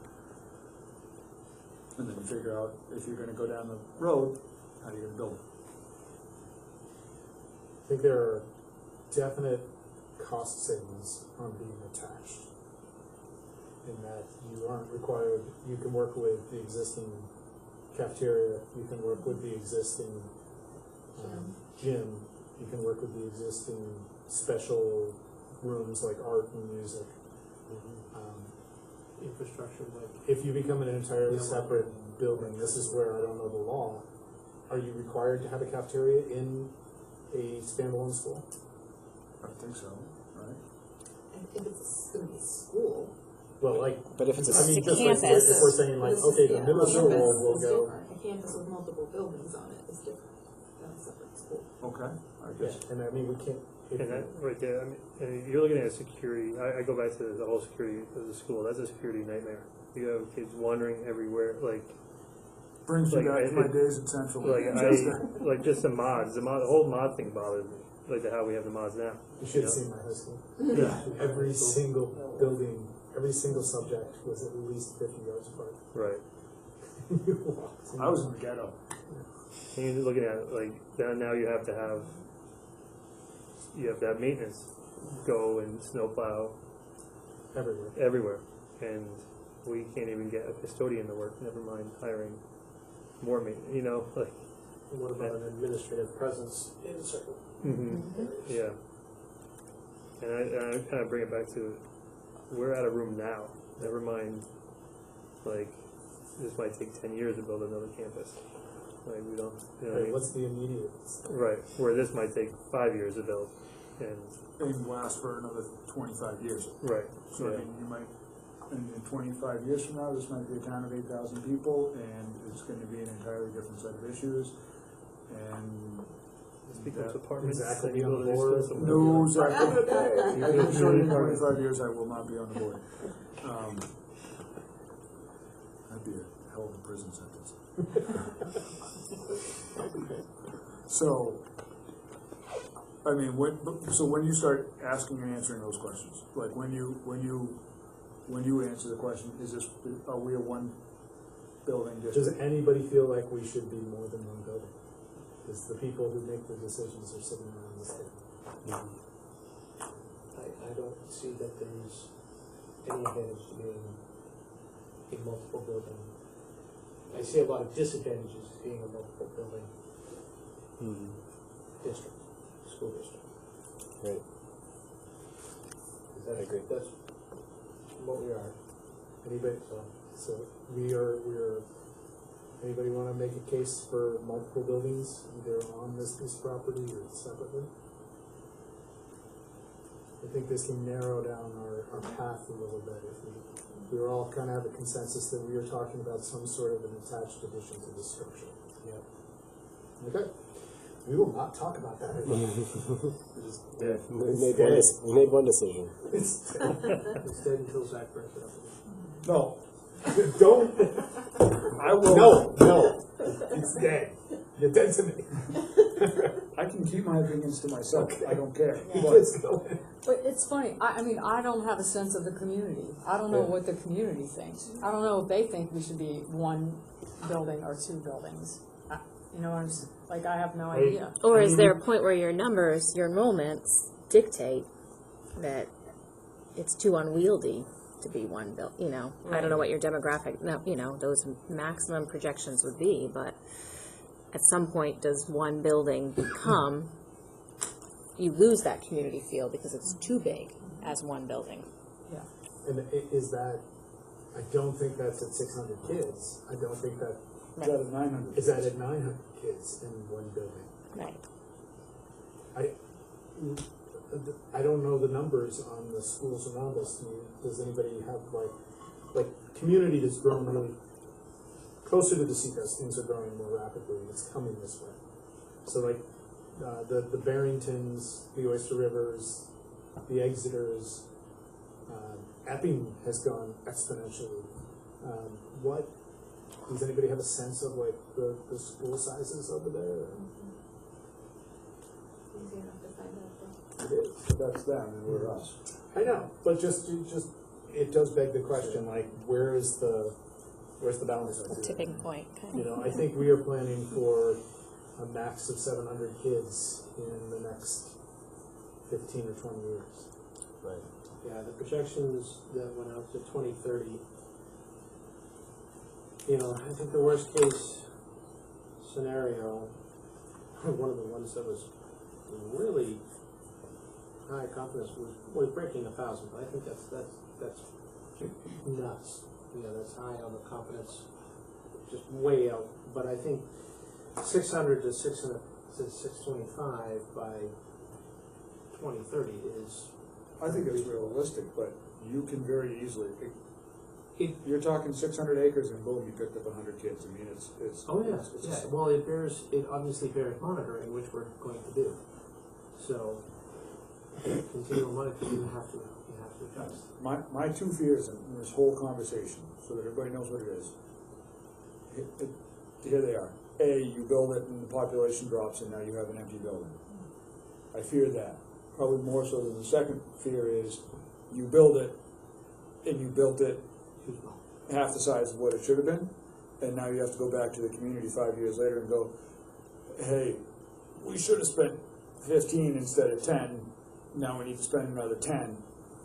Sorry, right? Like those are my two, having been here my entire life and seen this town go through this. I was here when this building got built, not as a student, but I was in this town, and I remember this building getting built, and I remember the conversations about high school, and I remember what that does and how it can become a very polarizing thing in the community. And so I have a level of anxiety that's just tied to, I completely think we need more space. I don't want to build more space and be wrong, whether it's wrong because we really didn't need the space and suddenly this bubble is going to go through, or we build this space, whatever it is, and we find out that we didn't build enough of it, or we didn't build it the way it should have been built. So I mean, that's a source of anxiety for me in this, because you're going to go to the community and you're going to ask for potentially a lot of money, and they're going to, you know, potentially make an investment, and at the end of the day, there's 5 people here that are going to their neighbors saying, hey guys, let's spend a bunch of money. Yeah, but I think we also are at risk of paralysis by analysis. Mm-hmm. We can turn this around and never get anywhere, which. No, well, we need to move forward somehow. To calm your worries a little bit about building something. That was Jim's idea. Sure, go ahead. I'll take it. That we don't need. We are already 100 kids over capacity. So we have a 100 kid buffer basically, right, to work with. So, but for 100 kids, you don't need 40,000 square feet. Well, nobody's thrown any numbers yet. Well, I mean, though, even without the bubble, in terms of programming, you're still pretty tight with what needs to get done. Like when you talk about the space that the special, OT I would and say PT Right, when this building was built, the level of intervention support, specialized support services, didn't exist. Right. Those needs weren't in place, and so now that is just part of the reality of a school. And so, it's more than numbers, you're right, it's programmatic needs. Right, and programs take space. Correct. And to me, that's a part of the presentation in the community is, regardless of, just the head count, we want to improve programs, and part of improving programs is not unfortunate, we need physical room to do it. That is, to me, a less anxiety-inducing conversation than to say, we need room for 100 more kids, or 200 more kids, and then not have 200 more kids. And then not have 200 more kids. A benefit to increasing the programming space might be you can fit 200 more kids in there. Well, I mean, I think it's not either or. I think it's both and, right? I think that you have 100 extra kids in the building already, and even without the 100 extra kids, the space would be tight anyway, based on the programming that we need to provide. And the programming is limited in the quality and efficiency and effectiveness of it based on the space. So I think it's kind of both and, as opposed to either or. Is there data somewhere out there that I'm asking, from other communities that have been in similar situations where they've, you look at, we're looking at certain metrics from my level, right? And we're looking at data points, and we're looking at, testing scores. There's one thing that we see and that visually the community might see or not see. But when you get into these space crunches, and then you give yourself the space to breathe, is there data out there that might support saying, okay, this also helps improve student learning with additional space and just the whole general educational environment and an improvement in performance, not necessarily just standardized, but across the board, whether it's, college participation rates on the road, granted we're not a K-12, but, does that data exist, or is that I don't know. Like what the impact is of making a change on the long-term education? Because part of that conversation with the community is this investment will make a difference. Will make a difference educationally for all of our kids. I think you could make a case for staff retention, perhaps. If you have a teacher on a cart. We'll immediately be asked how many staff left. And none. True. So that's, the information's there. We know Fremont, and we have those studies. Auburn just did Fremont, it. Auburn, We may not have seen the results yet from it, but. And Candia have all gone through this. In fact, Candia and Fremont are the two studies we have on the file. For adding space? Not Candia. Chester? No. It might have been Chester. But we have the two studies that were within the last 5 years of school expansion. We have the public scores. We have the information the DOE publishes on scores. You could put that together on those two communities. That's further down the road. Okay. Which segues nicely into where does this group go? So this is the board right now. But I've heard that we need to definitely bring teachers into this conversation based on what they would like to see and what they would see needed. We are definitely going to need further demographic statistical aspect to this. So it's like there's going to be rules defined off of this as we move forward, like correlating the test results, which might still be anecdotal at this point, to communities that have done this kind of thing. It's all making a case in the long run, being able to tie this all together and make a case to the community of why we need this. It's not just the number of kids, but it's also the programmatic changes and the challenges that we're up against. So going forward, where do we go? What is the next steps? I think do we want to tie in teachers teachers are already on a lot of committees and stuff. Do you think it would be most effective to say, hey, there is an open Google form where you guys can weigh in and ask a number of questions? Like, what do you feel that, how do you feel that the space that you're currently educating in constrains your ability to be creative? Like, just ask. Pie in the sky idea. Yeah, like, do you think that would be useful? Or do you think it would be more useful to bring them all together and get a dozen pizzas and say, all right, what do you like? Yeah, I'm not sure. I don't know either. I'll throw the pizza thing in there. That might Well, I actually think it might be better to do both. Hey. We have some. He's professional. Well, if you have both in a face-to-face, group, but not everybody's going to bring their ideas up in a group. Right. So I think you have to have some other space where you have anonymity. I didn't say that correctly. Where they can not feel, I don't know, intimidated or Yeah, they can whatever. speak their mind. Oh, yeah. I know how to hear from the community on this. We need the lake to grill cheeseburgers and hot dogs. Everybody will show up. Okay. Okay, 1,000 people.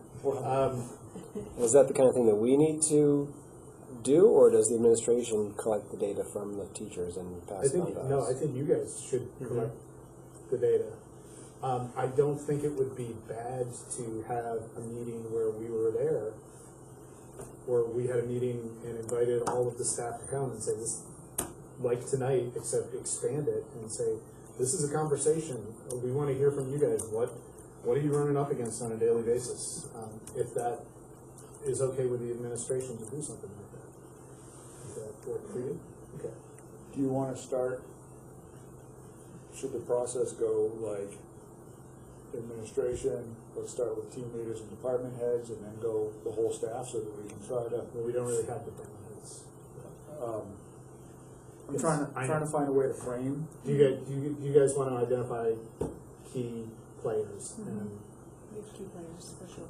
So that we can try to frame this a little bit, because if we just go from here to everybody, it's going to be very difficult to frame a cohesive conversation on it, where and maybe individual groups could work on individual questions. Like, you guys know this. Teach you how to make a wheel.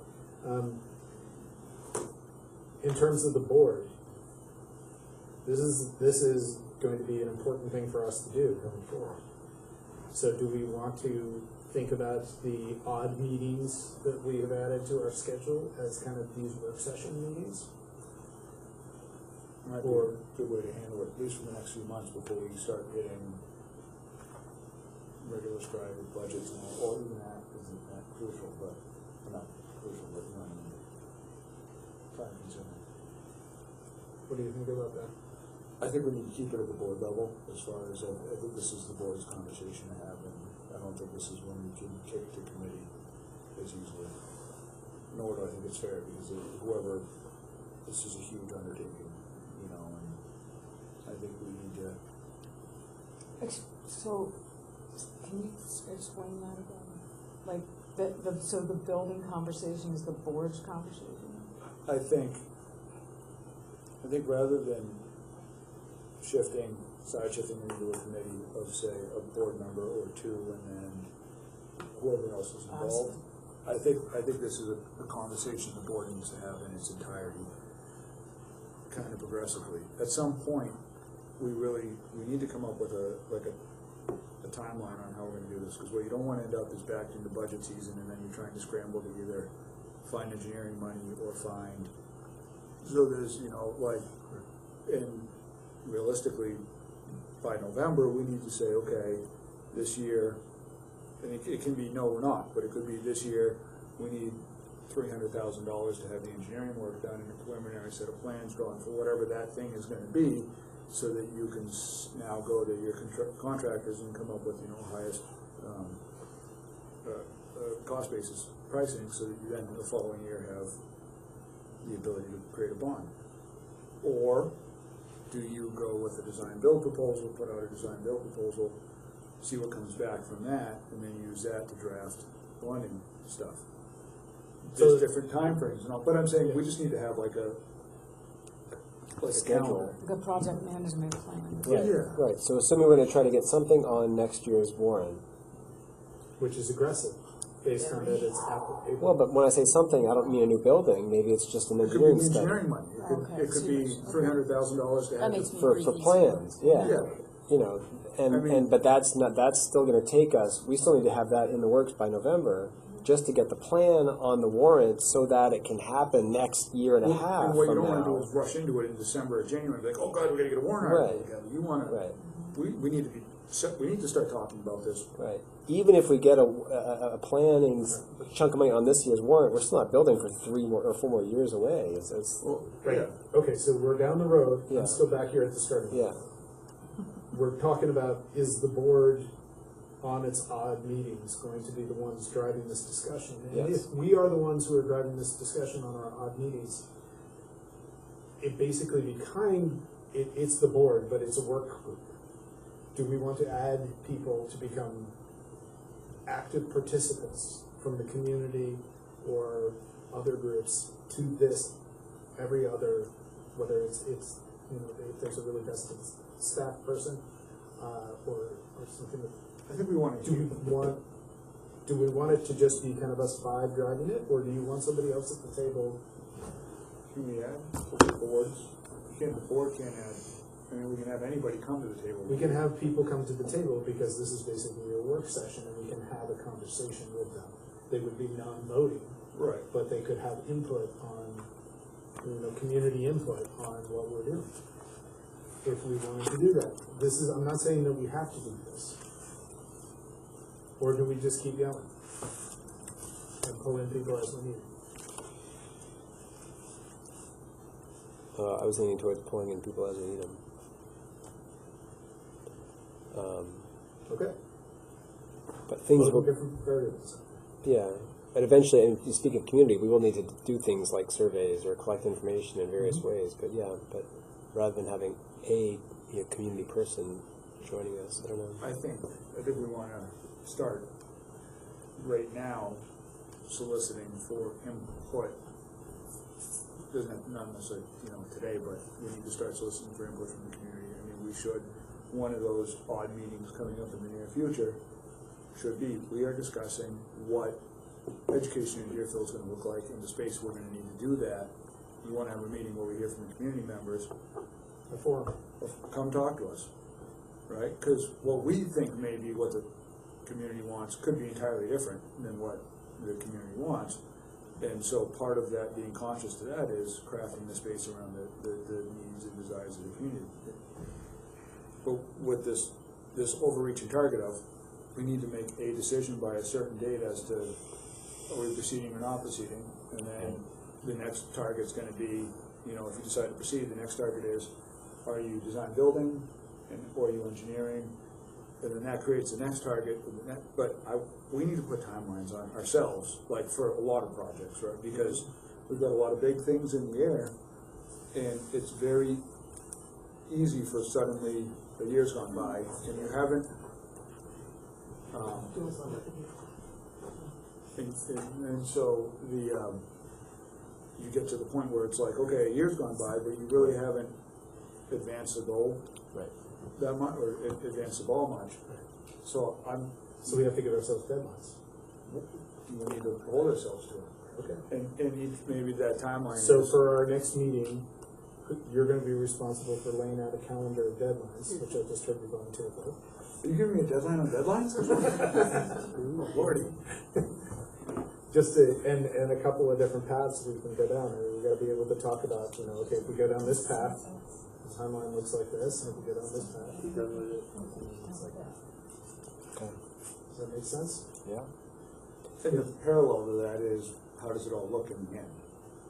Right, because that runs parallel to your pathing timelines. Right. So that's May 15th or May 11th, or, I'm sorry, the middle of May, or ish. Was it the 15th? Wow. Is there anything, I feel like we're kind of coming to the end of the initial conversation. Is there anything anybody else would like to add to like this initial conversation? So from the administration, you guys are going to create that list that you talked about, right? That we can add to this folder, so that kind of just this is everything we want. Before or after we talk with the teachers to get their input?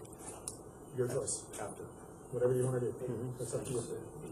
So we have an initial list, but it could Yeah, I mean, you guys Be already have expanded a list upon. you can add to. Right. Got it. Yep. And then we have a month to get back feedback, so we might have a whole bunch of new stuff. Is a month a realistic amount of time to ask teachers and get some initial feedback? Yeah, I We've think got so. nothing going on between now and No, I the know. end of the school year, so I'm sure they can fit it in. No SAS testing or vacation or Like if you, I can make a But Google it's- form. I'm sure Brooke could make a Google Yeah. form. Yes, Like, yeah. absolutely. No, I think a month is actually a fair amount. I think they do want to be thoughtful about it though too, you know, because they might have that first quick response, you know, like, oh, well, And I need more storage for my band instruments. Okay, so that's my first response. But, oh, wouldn't it be nice to have a separate band room where I could keep the chairs set up and the instruments are stored, you know, so They can definitely more have a you- closet. the more you mull it I'm over. all for the closet. Or maybe even, you know, like, I like the question, I can't remember what exactly how you phrased it, Jim, but like, even prompt them with some writing prompts, perhaps, what are you currently teaching that is That's limiting. How's your limited? current How's teaching your, environment current restrict? instruction limited by Right. the space that you're in? And what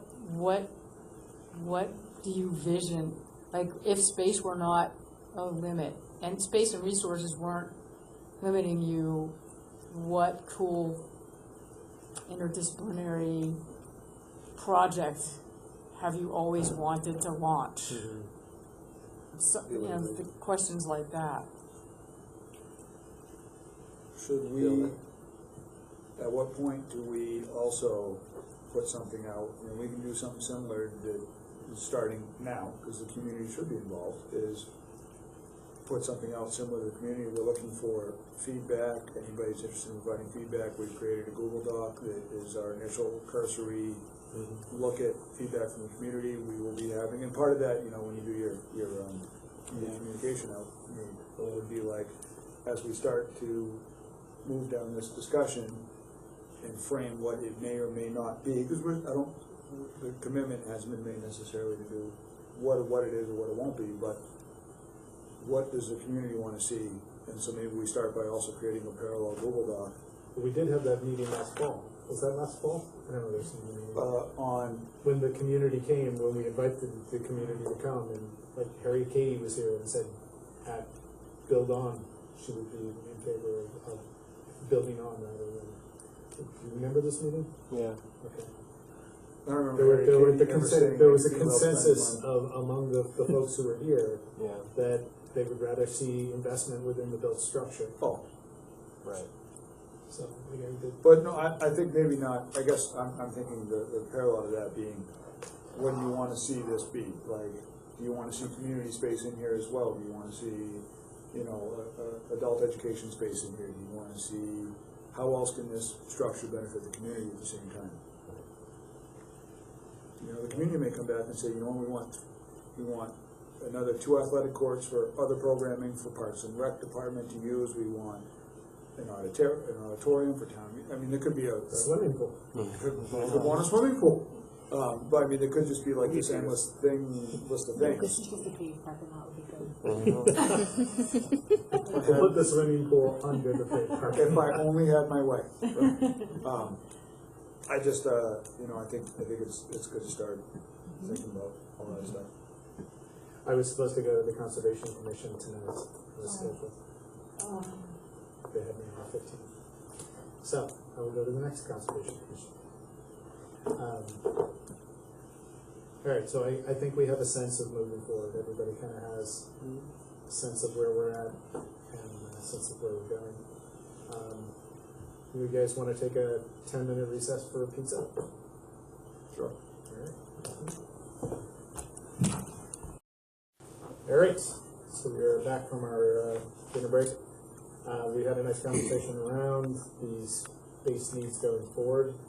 Something that was brought up at our last meeting was the need for the first step of providing storage, which is also a limiting factor within the building. And we looked at potential of putting a storage shed out behind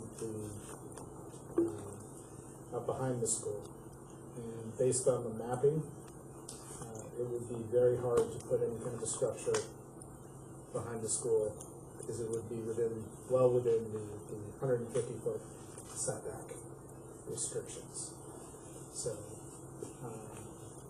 based on that factor and the factor that it would require mapping and wetland delineation, and that it is not an approved space to build in, do we want to consider possibly thinking about the storage shed in a different location? I would most certainly say so. It's convenient right behind the school, I'll get that. But other locations that we could possibly put it, maybe it would require a redesign or some sort of a design that was complementary to, if we worked with that hill, with the stairs that is outside of any kind of wetland setback, we could create a storage shed there. You still have, if you went there, you'd still have that ability to roll out of that shed up into the cafeteria side of the building and still access any part of the building. Correct, yeah. So that obviously would be one item you want to make sure you can address. So if you move in, say, the carts with the chairs and all that stuff, you can. Would that be a reasonable location for you guys? I think so. Consider it that? Yeah. Like adjacent to the pump house or whatever. Yeah, I think the closest you can get to that, crossing over the parking lot there would be the most convenient, so. Is that okay with you, Justin? I know the only thing that's over there is the electrical wires for the signs, so. Yeah, that whole area, that whole slope is actually from the stairs are outside the setbacks. So basically, anything from the stairs out is fair. That is going to involve a lot more site work than the last place we're talking about. So yes I think and that no. we're going to need another sort of quote mock-up. Well, I think if We're definitely needing another or sense of what it would look, what something like that would look like. Right. That is all fill, which is nice, because then you just be digging into it, you know what's there. you're taking material out, you're pouring. Yeah. You're pouring your panels for your foundation. The structure on top of the concrete box is the same. The difference being, it actually wouldn't be that different than what we talked about. I feel like we've been talking about how that hillside, however, is a little bit unstable and it's creating sinkholes already. So if we start digging away at it, are we going to be exacerbating the issue with the sinkholes? Not the hillside. The hillside's fine. It's the top of the field. It's not going to start sliding down or something if we start to dig away at the... No, not at all. You're not undermining anything in that regard. But it, No offense, but I'd like to hear somebody else tell me that. well, it's fine. The other side of it is the depth of where that structure would be. It wouldn't be that far into the hillside to begin with anyway. It's not. You're not building it on the hill. You're building it into and in front of the hill. I don't think it'd be as drastic as you are inclined to think. Yeah. All right. So do we? You want to chew on? Do you want to get another guesstimate? That would be great. You want to stick around for that? Yeah. Okay. All right. You guys have thoughts on that? Let us know. But that's kind of same type of storage area. I think any storage would be helpful. Okay. Yep. It's okay with you? All right. And we're sticking with the idea of having this a separate project from the building project. Oh, absolutely. This is like. This is it. And when I say that, I mean the visioning process. So Yes. what we're envisioning, this whole thing, this is going to be a separate thing, and we're gonna have this other floating piece out here that we're going to try to stick somewhere.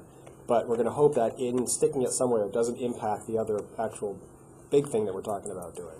Everything that I heard tonight was we wanted a connected building. We all came to a consensus that we wanted a connected building. There is in no way a design, I believe, that would have a connected building going to the far side of the back parking lot. Well, maybe, but this is a short-term solution for immediate needs. It's not short term. Yeah, I don't wanna hear short term. No, 'cause it's it's- Well, no, I mean, it can be done in the short term. Okay, It can be okay. done quickly, relatively quickly. Okay, Clean the halls and clean the stairwells. okay. I mean, it will, because there is a safety aspect that we need to address. And those stairwells need to be empty, the hallways really can't have something, so Yeah, it can be done next year. we can have a huge improvement in that pretty readily. All right. What do we have next on our agenda? You have Public non- comments. No, we were doing another public I comments. meant more public comments. Yes. Sorry. Hello, Well, public. and I wasn't here and I don't know, and I don't even know if you guys can answer this, but once the George B. White building was done being the school, did the town purchase that building? It was owned by the town, So so does the town own this building? technically we are part of the town. So, I mean, no, the school owns this building. And just thinking big, because I agree with you, I think you should build big, think big, and then sort of get knocked down and see what you have left.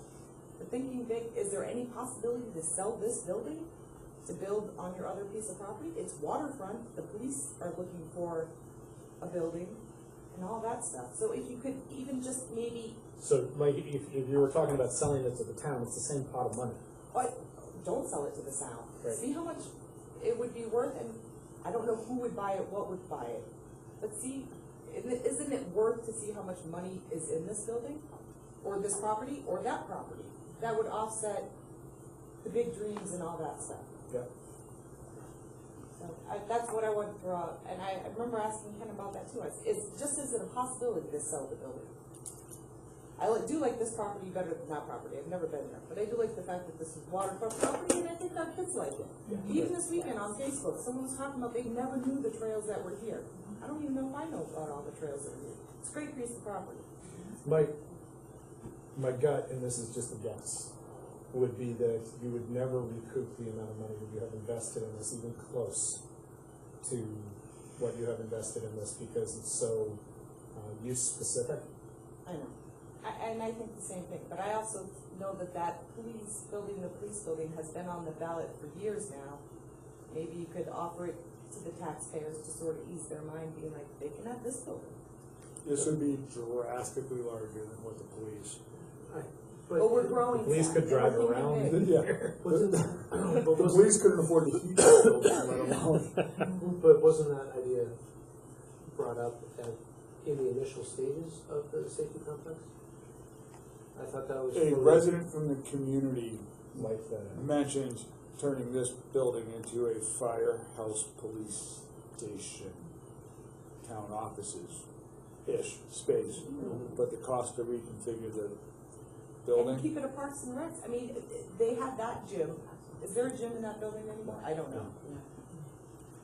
But the town can use the extra facilities here. There's no doubt about that. The town can use it because it's jam-packed filled. This is the only really big resource we have as a town. So it really is a community building. Yeah. And when I'm thinking, and when I say think big, that's why the auditorium. Think about dance schools could open up here because they would have a place to have their recitals. You could get theater groups here if you had and you went to Central, that auditorium was rented out to everybody in Manchester because the Palace Theater couldn't hold a crowd. Even on any night that we have an assembly here, there are grandparents and parents. It doesn't even hold our school. Yep. So an auditorium is a special thing. So that's what I wanted to say. And then also, she left it, I don't know. And I know because I'm a mom and you guys don't seem to hear all the things I hear. I don't think you guys ever hear praises.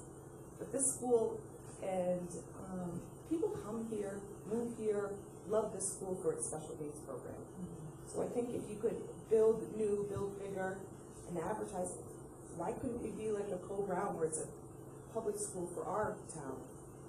But take, tuition from other people and advertise our great special ed program, any of it. We could open it as, I don't even know what the term is. Is it a charter school? I mean, there was a proposal last year that the SAU was looking for space for kind of where kids could come throughout the SAU, and they would provide rent. We don't have the space, Right. and it was kind of a non-starter because of that conversation. But yeah, there are programs out there with that. It's definitely something to consider. That was it. All right. Any other public? All right. Non-public. As per NHRSA 91-A:32B, or we see C. I would entertain a motion to go into non-public. So moved. Second. Ken. Yeah. Nate. Yes. E.G. Yes. Yes. Yes. At 8:35, we are going into non-public session. We are out of non-public at 9 o'clock. I move to seal the minutes. Second. All in favor? Aye. All right. We did want to take a quick look. I can do this after. At the agenda, sure. Is there anything else, or is everybody ready to adjourn? Move to adjourn. Second. All in favor? Aye. Aye.